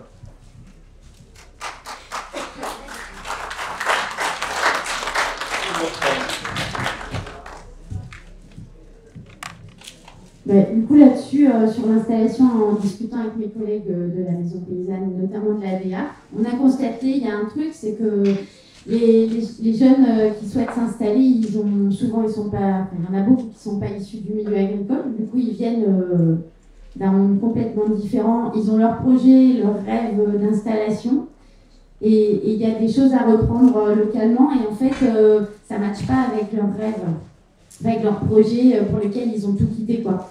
Et du coup, je pense qu'il y a là, je ne sais pas comment résoudre ça, mais c'est un truc qu'on voit beaucoup, en fait. Des projets disponibles presque à reprendre et des gens, c'est pas ça qu'ils cherchent exactement. Et donc, le temps de peut-être réduire un peu ses ambitions. Et puis, voilà, je ne sais pas. Il y a aussi un truc, je ne sais pas si tout le monde est au courant, mais qui est compliqué sur le monde associatif. Globalement, aujourd'hui, c'est le financement des formations qui a connu des baisses drastiques. Et une des difficultés à l'installation, c'est s'installer et durer, en fait, passer les premières années. Et pour ça, il y a un truc qui avait été créé par la DEAR une formation longue pour accompagner les futurs jeunes paysans à s'installer dans la durée, les accompagner dans construire leur projet et pas se planter. Et c'est quelque chose qui marche et qui n'est plus financé ou extrêmement difficilement financé. Donc ça va rajouter, s'il n'y a plus les moyens d'accompagner les gens pour construire des projets qui tiennent la route, ça ne va pas s'arranger. Voilà. Je crois que c'est une information qui est peu connue, mais je vais répéter.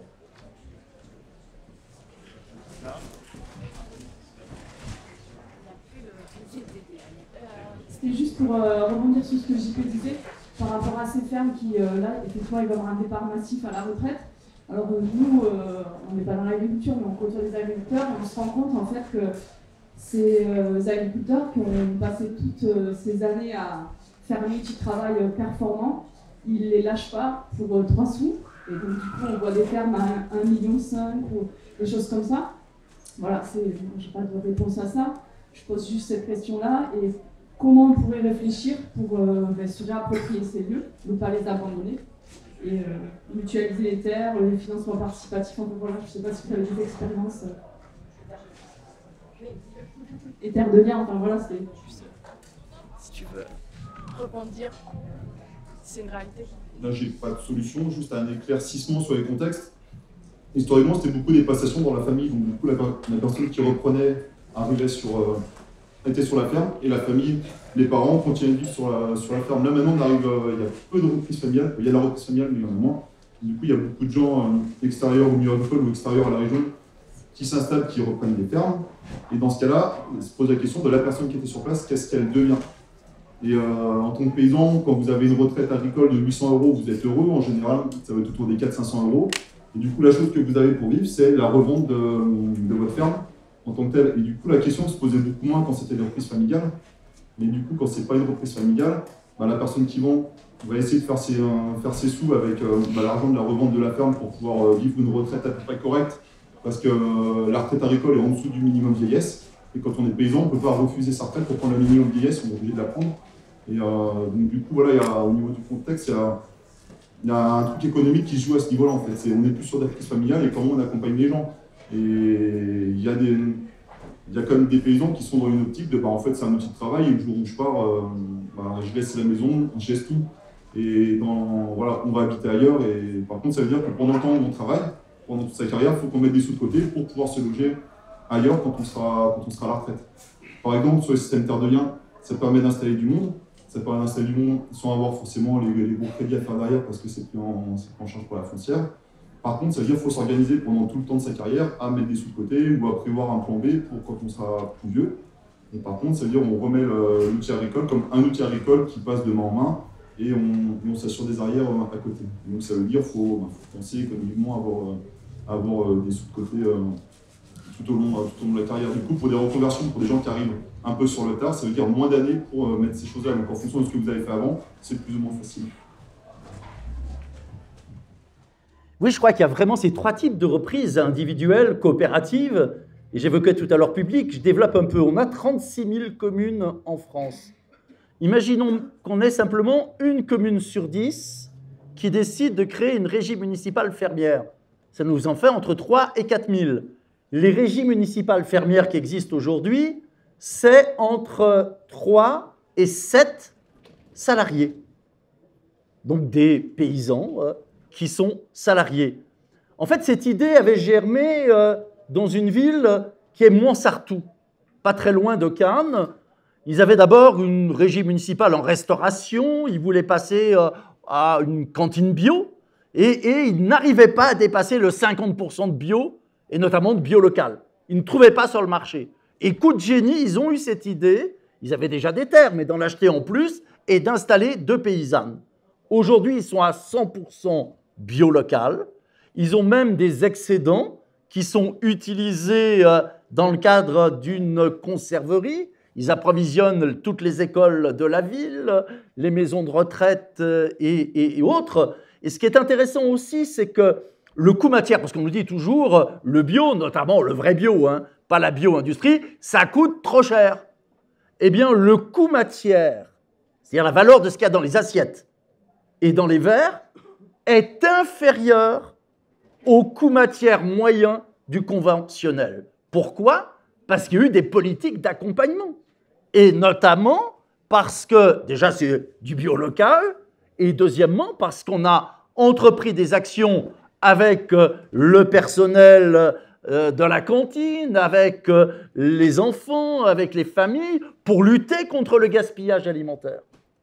Et donc, on a aujourd'hui suffisamment de retours sur expérience pour montrer que c'est possible, pour montrer que ça fonctionne, et toutes les études de satisfaction, alors qu'on a une crise aujourd'hui extraordinaire en matière de restauration scolaire, crise de rentabilité et de fréquentation. Eh bien, lorsqu'on va dans cette direction-là, non seulement on fait le plein, mais en plus les jeunes sont contents. Et donc là aussi, peut-être que si on réapprend à bien manger à l'école, on aura plus de désir ensuite, plus de vocation pour devenir paysan. Et j'ajoute que moi je rêve bien sûr de cette alimentation relocalisée, resaisonnalisée, cuisine faite sur place, servie à table, mais je rêve aussi que les cantines scolaires deviennent gratuites, sur le modèle de ce que pratiquent déjà plusieurs pays du nord de l'Europe, comme la Suède. En Suède, depuis 13 ans, toute la restauration scolaire durant toute la durée de la scolarité est gratuite, parce qu'on considère que d'apprendre à bien manger est aussi important que d'apprendre à lire, à écrire et à compter. Et les villes en France qui se sont engagées vers cette gratuité de la restauration scolaire connaissent aussi un sacré succès. Donc on n'est pas dépourvu de moyens et d'imagination. Ce qu'il faut, c'est que les citoyens, les mangeurs que nous sommes, les paysans, eh bien tout simplement fassent pression et permettent tout simplement de mutualiser toutes les expériences.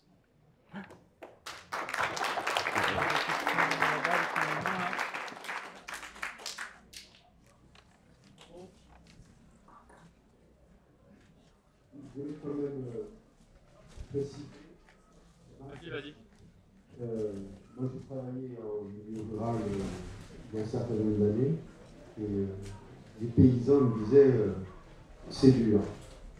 Et c'était vraiment dur.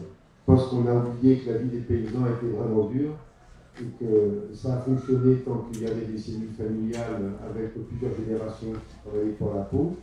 Quand tout cela sont morts, les jeunes se sont retrouvés tout seuls avec un charge de travail énorme. Donc, on a été vers une mécanisation pour essayer de lever cette pénibilité. Et en courant vers cette mécanisation, finalement, on s'est mis dans les mains des industriels. Et les industriels, leur but, c'est pas tellement d'aider les gens, c'est d'aider l'argent. On est dans une société de marché. Donc, on a créé tout un marché pour mécaniser. Et finalement, on a effectivement augmenté la production. Il y a eu un dévoiement finalement de cette production. Mais je pense, moi, que si on veut revenir à du travail humain, sortir finalement de l'emprise et de la dictature de ces marchés, il faudra accepter quand même de payer à un juste prix les denrées agricoles. Et moi, j'entends trop souvent des consommateurs qui me disent « Oh, mais c'est cher ». J'ai envie de lui dire « Mais le SMIC, c'est cher aussi pour un paysan ». Donc, il faut savoir ce qu'on veut. Si on veut avoir un système différent, il faudra revaloriser les plus-values sur les fermes. Je pense qu'on ne s'en sortira pas autrement.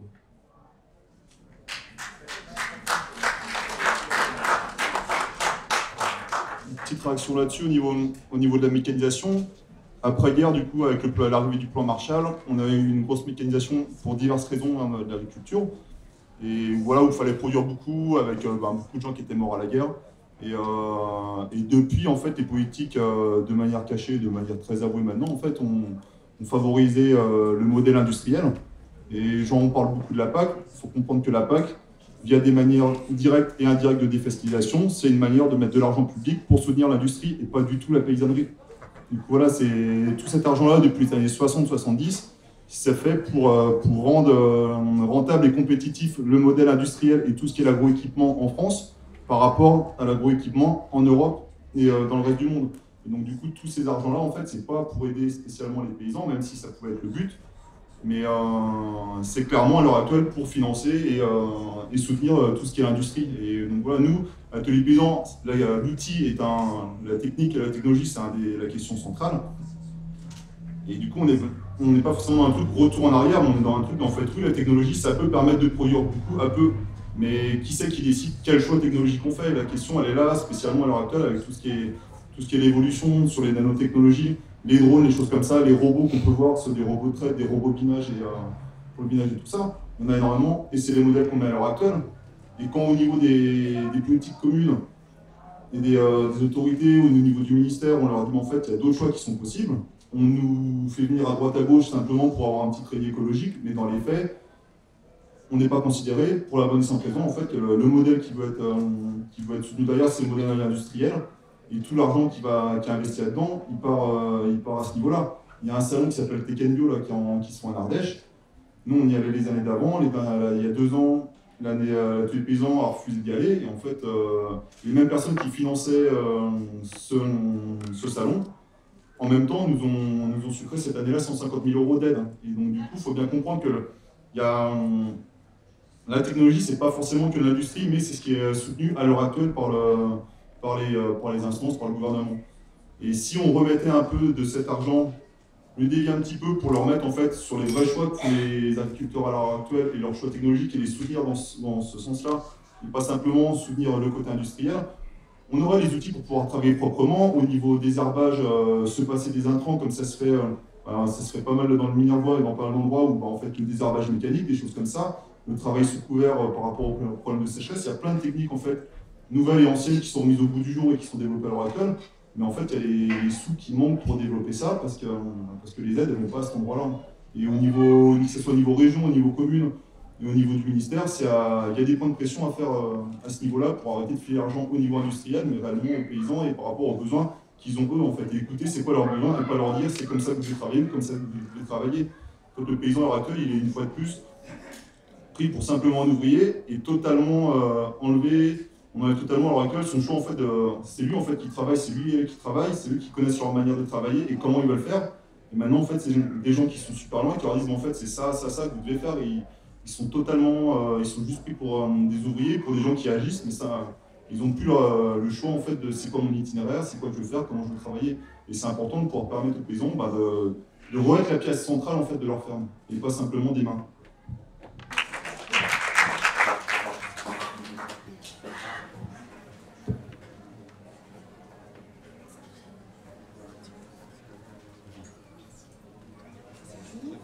Vous avez interpellé les élus. Je ne sais pas s'il y en a beaucoup ici. En tout cas, moi, je suis le maire d'Asiané et je vais terminer mon mandat. Donc, j'ai un peu la liberté de m'exprimer sur ce thème-là. Je voudrais dire simplement que lorsque l'on veut mettre en place une politique, que ce soit en matière de protection de l'environnement, de préservation de l'agriculture, d'une préservation globale pour arriver à mieux vivre ensemble, à essayer d'assurer le bien-être pour tout le monde, il faut qu'il y ait une très forte volonté et une réflexion globale. Et même dans une équipe municipale comme la nôtre, où nous étions 11 membres de mon équipe, eh bien, il y a quelquefois des arrêts. Tout le monde ne veut pas marcher dans ce sens-là, mais il faut que la tête de liste, le maire et les adjoints, aient vraiment la volonté de faire. Donc, nous avons commencé par installer un boulanger bio, ce qui n'était pas du tout facile. Il logeait au début dans un établissement, enfin une maison privée, qui était celle de l'ancien boulanger, mais la famille a voulu récupérer cet endroit pour le retransformer. Donc, nous avons décidé de construire détruire deux bâtiments qui nous appartenaient, qui étaient anciens, et de reconstruire donc cette boulangerie. Cette boulangerie, aujourd'hui, elle a un succès incroyable. D'ailleurs, certains d'entre vous ont vu peut-être le film qui a été diffusé hier sur ce boulanger bio qui a travaillé avec les enfants de l'école. Je peux vous dire que pour nous, c'était une action de développement économique et de protection de l'agriculture aussi, puisque c'est un paysan boulanger. Mais on va dire que la clientèle, il doit avoir à peu près 20% de clients du village. Alors que quand on va chez lui, il y a vraiment la queue dans la rue pour aller acheter le pain 3 fois par semaine. Ensuite, nous avons toujours dans cet esprit-là de mieux développer, nous sommes arrivés à obtenir la labellisation zéro phyto. C'est très difficile pour une petite commune, parce que aussi bien les élus que les employés communaux n'ont pas vraiment la volonté de changer leur manière de travail et surtout d'éliminer tout produit phytosanitaire, puisque nous ne travaillons plus du tout avec l'industrie chimique. Donc nous nous sommes adaptés, nous avons dû acheter du nouveau matériel et les employés et les élus y compris, eh bien, saclent la terre avec un réciprocateur par exemple. Donc c'est toute une démarche. Ça a été long à obtenir, on a mis 3 ans pour arriver à ce résultat. Ensuite, nous n'en restons pas là. Nous avons fait la formation des enfants de l'école grâce aux formations qui sont initiées par le Parc naturel régional du Haut-Languedoc, justement pour la préservation de la nature, mais aussi par rapport à l'alimentation. Vous avez parlé de cantine scolaire. Notre cantine scolaire était assurée jusqu'à cette année par un petit restaurant qui s'était monté sur la commune d'à côté et qui, ma foi, avait un jardin et produisait quand même des repas locaux pour, ça n'est pas toujours bio, mais en tout cas une restauration scolaire de qualité. Ce monsieur, au bout de 3 ans, a voulu abandonner. Nous avons aidé une jeune femme qui était cadre de banque, donc qui n'était pas du tout dans le culinaire, a refait sa formation et est venue nous voir pour voir si on l'aiderait donc à s'installer. Alors elle vient d'ouvrir un petit restaurant sur Asiané, vous l'avez là à 2 pas, mais il n'y a que 20 places et c'est toujours complet. Mais c'est aussi une façon d'aider à l'agriculture biologique. Elle a ouvert un jardin partagé. En même temps, elle a acheté 500 mètres carrés de terrain. Elle propose aussi ce jardin partagé. Donc, les personnes du village font une entente avec elle et peuvent aller cultiver leurs légumes. Je veux dire, ce que je voulais dire, c'est que les élus, c'est difficile à mener. Bon, on est une petite commune, donc nous avons très peu de moyens financiers, le budget est ridicule. Et vous avez parlé également du foncier. Alors, sur le foncier, la mairie n'a malheureusement pas toutes les compétences pour maîtriser le foncier. Souvent, les gens croient que c'est le maire qui donne les autorisations, les permis de construire, mais surtout, ne croyez pas ça. C'est ce qui se dit tout le temps. Le maire suit les recommandations qui lui sont données par la direction départementale des territoires et de la mer. Et moi, j'ai quelquefois beau émettre un avis favorable sur un projet de telle ou telle sorte. Souvent, la direction départementale des territoires et de la mer dit « Ah mais non, ça ne correspond pas, vous ne pouvez pas vous lancer dans ce projet. » Nous voulions, notre prochaine étape, c'était de lancer un écoquartier, donc avec toutes les énergies nouvelles.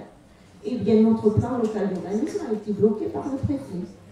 Donc, lundi, là, j'ai rendez-vous avec plusieurs services juridiques de manière à voir comment on peut aller au-delà de ça. Parce que l'écoquartier, ce qu'on voulait, c'était justement d'abord adopter toutes les technologies, alors les matériaux nouveaux, hein, et ça nous permettrait d'accueillir de nouvelles familles avec des enfants, parce que il faut aussi protéger les écoles. Moi, je ne vois pas un village sans école. Et actuellement, avec Cesseras, nous avons un regroupement pédagogique et nous avons 59 enfants. Mais à 55, on nous supprime une classe. Donc, vous voyez le combat qu'il faut mener chaque année. Hein. Chaque année, moi, je me bats avec l'inspecteur d'académie et le maire de Cesseras aussi. Hein. Nous faisons des lettres. Voilà. Donc, c'est vrai que les élus ne sont pas toujours d'accord pour ce type de démarche, mais je voulais témoigner à Ziané. Nous avons une association aussi exceptionnelle, hein, Chemin Cueillant, qui est présidée par Philippe et qui mène un travail considérable. Donc, ça nous a permis aussi de découvrir, grâce à eux, tout ce que l'on pouvait faire. Voilà, je m'arrête là. Je vous remercie.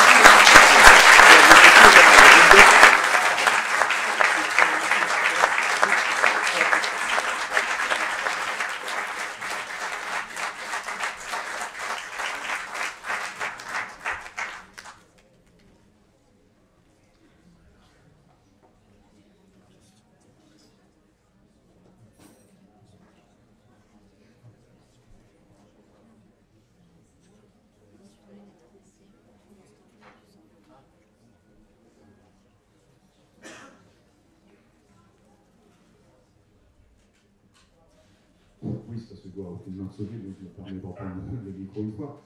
D'abord, dire, en réaction à ce que vient de dire la maire, je pense qu'il faut évidemment la soutenir dans ce combat, notamment le combat pour la constitution de l'écoquartier. Je ne suis pas habitant des Zianais, mais ce qu'on sait d'expérience, quand on lutte, quand on est syndicaliste, paysan ou salarié, comme je l'ai été, je suis encore, même si je suis retraité, c'est qu'évidemment, il faut utiliser le juridique, mais il faut surtout la mobilisation de masse, quoi, parce que le préfet, il ne battra pas en retraite comme ça, uniquement avec des arguments juridiques. Voilà, moi je voulais juste dire mon sentiment par rapport à ce qu'a évoqué le monsieur précédemment sur le besoin que le travail paysan soit mieux rémunéré, soit davantage reconnu à sa valeur. Mais c'est vrai pour tout, c'est vrai pour tout le travail dans toute la société. Et contrairement au discours mensonger qu'on entend dans la bouche de nos gouvernants, que ce soit Édouard Philippe ou ceux d'avant, ils disent toujours ça, nos politiques sont faites pour valoriser le travail. Mais non, mais non. Et donc oui, il faut augmenter, il faut que le travail paysan soit mieux rémunéré. Et pour qu'il soit mieux rémunéré, il faut que l'ensemble des autres composantes de la société, que ce soit salariés, retraités, il faut aussi que nos salaires, nos retraites soient augmentés. Je dis juste ça pour dire que les Gilets jaunes ont eu ce mérite de mettre en évidence le besoin qu'il y aura une lutte écologique qui avancera si la lutte sociale avance aussi, quoi. Il y a besoin d'une convergence entre les deux. Il n'y aura pas de progrès dans la politique écologique si en même temps il n'y a pas une politique sociale qui évolue dans la mise en cause du capitalisme. Il faut aussi employer les mots qu'il faut, quoi. Et donc pour augmenter les salaires, augmenter les retraites, faire que le travail paysan soit mieux reconnu, il faut remettre en cause la dictature de profit, quoi. C'est un peu lapidaire, mais c'est parce que je ne veux pas être trop long.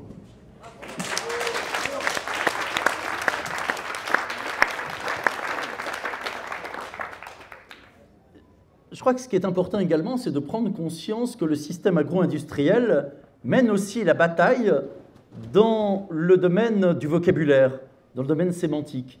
C'est-à-dire qu'ils ont déjà tout un jargon prêt pour préparer les prochaines étapes. Lorsqu'ils parlent d'agriculture intelligente, lorsqu'ils parlent d'agriculture augmentée, lorsqu'ils parlent de viande propre ou de viande éthique pour caractériser la fausse viande. Et donc, il faut aussi participer à ce combat sémantique en défendant notre propre vocabulaire, en parlant d'agriculture paysanne, en parlant d'agroécologie, en parlant d'alimentation lente. Puis je crois qu'il faut aussi peut-être parler davantage des monstruosités que nous préparent ou que nous imposent déjà les biotechnologies. On était parvenu à empêcher, pour la France, pour l'Europe, la viande clonée. Ce qui n'est pas vrai dans l'ensemble des pays, mais parce qu'on était arrivé à créer un rapport de force. Malheureusement, on est très faible pour dénoncer, par exemple, les nouvelles générations d'OGM. Alors, on connaît bien les OGM première génération, mais je dirais que c'est en voie de dépassement par les OGM deuxième, troisième génération, la mutagénèse, la cisgénèse, qui sont des OGM cachés et qui ne sont pas des OGM officiels. C'est-à-dire qu'ils ne sont pas contrôlés. Et je crois que c'est important, il y a un mouvement qui est en train de s'initier pour avoir, par exemple, de la même façon qu'on a des villes qui refusent le glyphosate ou d'autres choses, d'avoir des villes qui refusent les aliments cisgéniques ou les aliments issus de la mutagénèse, comme des pommes cisgéniques qui ont été modifiées pour ne plus brunir une fois qu'on les épluche, ou des melons à maturité retardée. Ces melons à maturité retardée, c'est en réalité ce qu'a besoin le système pour développer la globalisation des échanges, autrement dit, pour casser l'agriculture de proximité. Donc il faut effectivement être peut-être plus offensif pour dénoncer ces nouvelles variétés d'OGM. Tout à l'heure, quelqu'un parlait des nano-aliments. Mais je crois que, globalement, on n'arrive pas à expliquer qu'aujourd'hui, nous sommes à la veille de l'invasion de ces nano-aliments. Les nano-aliments, ce sont des particules de l'ordre du millionième de millimètre. Les nano-aliments, c'est par exemple, dans le domaine du café, on a largement remplacé certains plants qui étaient productifs, mais pas assez, par de nouveaux plants beaucoup plus productifs, mais qui donnent un café immonde. Mais ce n'est pas grave, puisqu'on va coller ce qu'on appelle des nanocapsules sur la poudre ou les grains de café, et lorsqu'on verse de l'eau bouillante, ces nanocapsules explosent et libèrent de l'arôme artificiel. Donc les nano-aliments, on est à la veille que ça se développe. On a également tout ce qui est du domaine des aliments restructurés. Aliments restructurés, c'est la moitié de la viande consommée aux États-Unis. Alors pour l'instant, c'est encore issu d'un vrai animal, mais ça ne va pas durer longtemps. Cet animal, on le met dans une sorte de grosse machine avec ses os, ses viscères, sa peau. On transforme ça en situation aqueuse, semi-liquide, une sorte de bouillie, puis on va refibrer, retexturiser, recoloriser, réaromatiser. Et on va faire une sorte de rôti de bœuf presque plus vrai que nature. On va faire une étude de marché. Pour vous, le bœuf, c'est à quelle couleur? Rouge carbone, pas de problème, on vous le fait. Mais il n'y a pas que la viande qui est restructurée.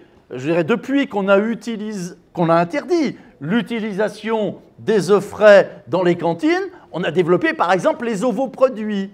Les ovoproduits, c'est aussi un petit miracle technologique. Ce sont des œufs sous forme de longs bâtonnets.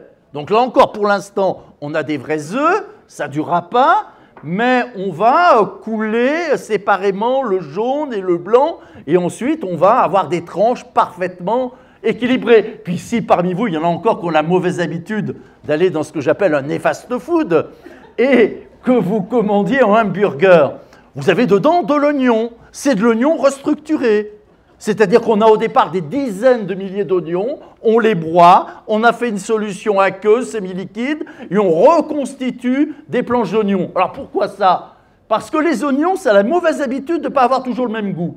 Ça dépend de la variété, de la qualité du sol, de la quantité d'eau. Vous allez me dire, c'est extraordinaire, ça crée de la diversité. Oui, vous avez raison, du point de vue du mangeur, mais pas du point de vue de la grande industrie. Donc, on prend ces variétés déjà bien choisies et on refabrique ensuite ces planches d'oignons. Il y a également la ionisation des aliments. La ionisation des aliments, en fait, c'est une irradiation à faible dose.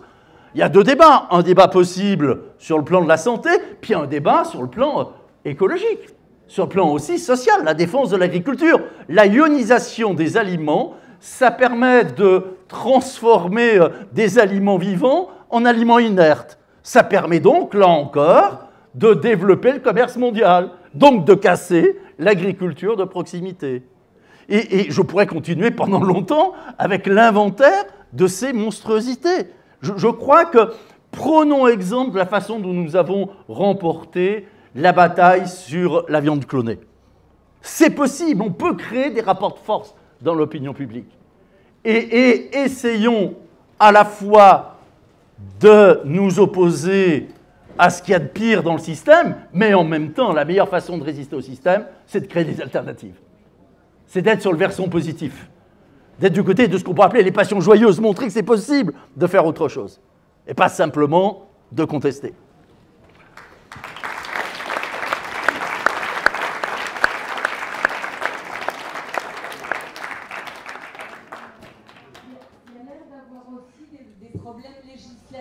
Me disait il y a quelques années un restaurateur dans le fin fond de la Lozère qui me disait « faut que je vous avoue, nous on a des cèpes tout partout derrière, mais alors vraiment dans la cuisine, si jamais je me fais choper à avoir cuisiné ça, qu'on connaît depuis mon père, mon grand-père qui avons eu ce restaurant. Et pareil, les œufs de nos poules, si jamais il y a l'hygiène qui vient et qui fouille dans la poubelle et qui voit que c'est les œufs de nos poules et c'est des œufs qui n'ont pas la date, que j'ai pas de facture d'œufs qui ont fait je sais pas combien de centaines au mieux de kilomètres, alors là je me fais fermer. Et puis comme je suis restée plusieurs jours là toute seule dans ce grand resto, il me disait bon, je vous montre en fait ce qu'on nous pousse à faire, parce que les fonds de sauce c'est pareil, on n'a plus le droit, et puis regardez les catalogues qui nous donnent, et là effectivement vous aviez le bœuf bourguignon, la potée machin, tout à mettre au micro-ondes, et puis tout était préparé par des grandes cuisines dans le même type de... Et je me disais, qu'est-ce qu'on peut faire contre ça pour effectivement... parce que a priori, le gars, s'il faisait autrement, s'il faisait par rapport à un bon sens et à un bon goût, il fermait boutique, quoi. C'est une question essentielle que vous posez. Et je dirais que nous sommes en train de passer de l'hygiène à l'hygiénisme. Et cet hygiénisme, il est parfaitement adapté à une agriculture, à une cuisine aseptisée, totalement hors sol. Prenons un exemple dans le domaine de la restauration collective, c'est la fameuse méthode dite HACCP, qu'on appelle aussi méthode de la marche en avant. Si vous sortez une tablette de bord du frigo, vous n'avez plus le droit de la remettre dedans. Vous devez soit l'utiliser, soit le jeter. Il est évident, bien sûr, que ce n'est pas aussi respecté que ça. Cette méthode HACCP, elle a une histoire. En fait, elle a été inventée par la NASA pour les premiers vols spatiaux. Alors là, moi, je peux comprendre hein, que dans ce cas-là, on ait des règles d'hygiène et de sécurité particulièrement drastiques. Mais cette méthode, imposée à la restauration collective, c'est une hérésie. Il faut donc, et là c'est un travail politique, c'est un travail législatif, il faut donc aller vers plusieurs systèmes de réglementation selon les types de restaurants. Je dirais pour les usines à bouffe, qui fabriquent chaque jour des dizaines de milliers de repas, qu'on impose la méthode HACCP, ça ne me gêne pas. Mais en revanche, pour une cantine scolaire qui effectivement prépare et sert quelques dizaines de repas, c'est totalement inadapté. Donc il y a ce combat juridique qui est aussi amené.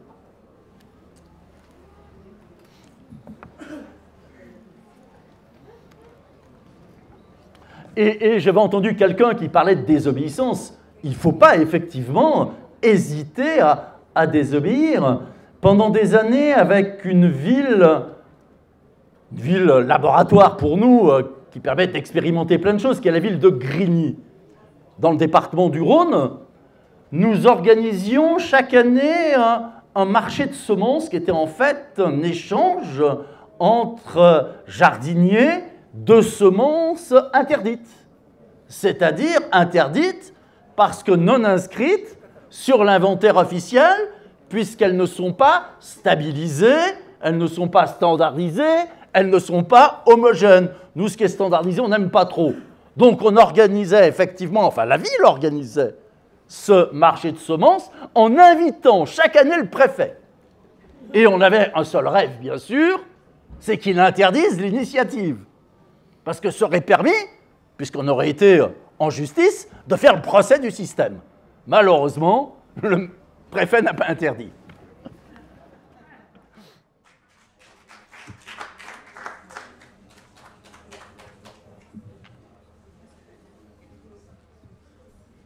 S'il n'y a pas d'autres questions, on va peut-être conclure. Ah, une dernière.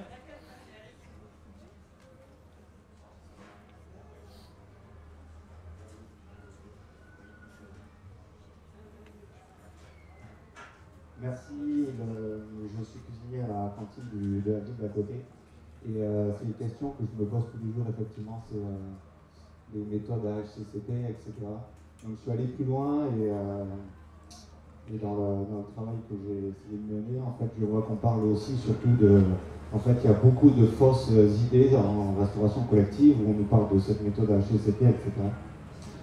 Et en fait, en discutant avec les vétérinaires, on nous parle de maîtrise de risque. Donc après, du coup, avec ces connaissances-là, ça m'a permis de faire évoluer mes pratiques en cuisine, et donc sans savoir au début, effectivement, c'est ce qu'on m'avait dit, les œufs interdits, donc obligé de se servir de bidons d'œufs, etc. Mais voilà, je pense qu'il y a les moyens, et on parle aussi peut-être un peu de désobéissance, et peut-être que des fois je désobéis aussi dans ma cuisine, et je me permets de ne pas jeter les aliments, de les redistribuer, les agents repartent avec, on ne met pas la poubelle, on ne javelise pas. Des fois il y a un peu de désobéissance, et je pense qu'il y a aussi cette histoire de, en tout cas en restauration collective, on parlait aussi pour l'industrialisation des produits, tout ça, tout ce dialogue, tous ces termes et tout ça qui sont imposés, et dont on parle à tout le monde, donc un vocabulaire bien précis, et du coup qui distribue un peu des fausses idées comme ça, de savoir, donc il y a encore beaucoup de chefs de cantine qui pensent que les œufs coquilles sont interdits, alors que c'est pas le cas. Donc je pense qu'il y a un peu de savoir-faire et de déconstruction de ces idées à mener. Et il y a aussi, je pense aussi, un peu de désobéissance pour donner un exemple que, effectivement, c'est possible, on peut faire autrement en tout cas.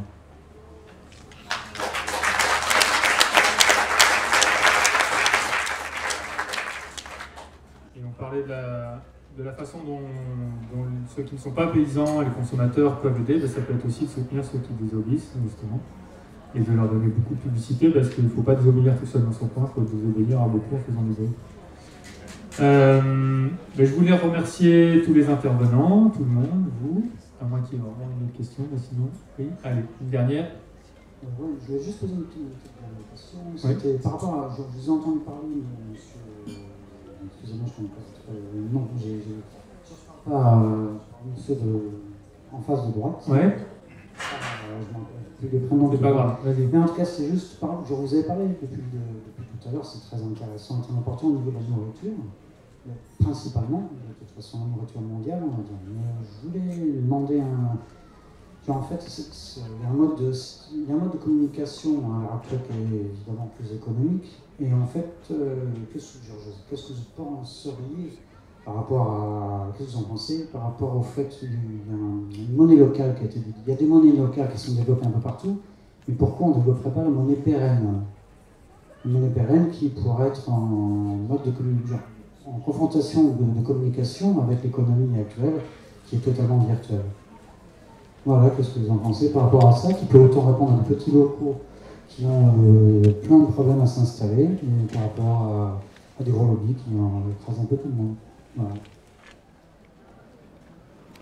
Les monnaies locales font partie du répertoire des bonnes solutions. Et je dirais que ces monnaies locales, on peut même imaginer qu'elles soient fondantes. C'est-à-dire qu'elles perdent au fur et à mesure de leur valeur pour rendre à la monnaie sa fonction essentielle qui est une fonction de circulation et non pas une fonction de spéculation. Ces monnaies locales doivent être aussi nécessairement fléchées. C'est-à-dire si cette monnaie locale elle est acceptée, par exemple, y compris pour la malbouffe, ben finalement on aura introduit une sorte de jeu de Monopoly, mais on n'aura pas changé grand-chose. La monnaie locale, elle doit correspondre à des produits à forte valeur ajoutée écologique et sociale. Et je dirais qu'on doit avoir en quelque sorte une sorte de cahier des charges définissant quels sont les produits qu'on peut acheter avec ça. Il y a des villes qui réfléchissent actuellement à verser une partie des subventions aux associations sous forme de monnaie locale. Il y a des villes qui réfléchissent sur la façon de verser une partie des aides sociales. Il y a des villes qui réfléchissent y compris sur la façon, si les gens le souhaitent, de verser une partie des salaires des personnels locaux sous forme de monnaie locale. Donc oui, ça fait partie des éléments à développer et qui peuvent être en lien avec, bien sûr, je dirais des AMAP, qui peuvent être en lien avec la distribution d'une agriculture paysanne, d'une agroécologie. Et je crois que toutes les initiatives qui ont lieu marchent, que ça fonctionne. Vous parliez de monnaie locale d'alimentation, ça me fait penser à la ville de Nantes. J'étais à Nantes il n'y a pas très longtemps pour les tables de Nantes, une énorme opération, 60 000 personnes, et j'ai découvert que la municipalité de Nantes, qui n'est pas une municipalité révolutionnaire, mais que la municipalité de Nantes a créé ce qu'ils appellent la cantine du voyage. C'est un restaurant ouvert à monsieur et madame tout le monde. Un restaurant ouvert pendant 6 mois par an, servant toujours midi le soir et tous les jours le même repas, pour qu'il n'y ait pas de concurrence avec la restauration commerciale. C'est un restaurant avec un prix de vente donc unique, puisqu'il y a un menu unique à 11 € et qui sert des produits bio-locaux et qui défend notamment une race de poulet menacée dans la région. Et c'est un sacré succès. 150 000 repas cette année ont été versés. C'est-à-dire que là, on a une initiative qui montre qu'aussi, sous forme de régie municipal, on peut effectivement innover, créer des choses, et bien sûr, on peut payer en euros, mais on peut aussi payer en monnaie locale dans ce cadre-là. Bien, là on va devoir arrêter parce qu'il faut laisser la place au débat suivant. En guise de conclusion, je voulais vous inviter à l'année prochaine. Comme vous le savez, donc, cet événement, la fête paysanne d'automne, est organisé par tout un collectif, dont Chemin Cueillant. Et chaque année, on essaye de donner une thématique particulière sur laquelle on va mettre plus l'accent. Parmi les sujets qu'on a dans les cartons et auxquels on réfléchit, il y a comment lutter, c'est-à-dire quelles sont les formes de lutte possibles, comment chacun peut aider le monde paysan à développer ce genre d'alternatives et de modèles. Ça paraît clair d'après ce qu'on s'est dit aujourd'hui que c'est un sujet qu'il faudrait qu'on aborde assez vite. Donc peut-être l'année prochaine, si le comité de coordination valide cette approche, on risque de parler de toutes ces questions, c'est-à-dire très concrètement, qu'est-ce que chacun peut faire, quelles sont les formes de lutte qu'on peut imaginer. Je vous remercie et à très bientôt.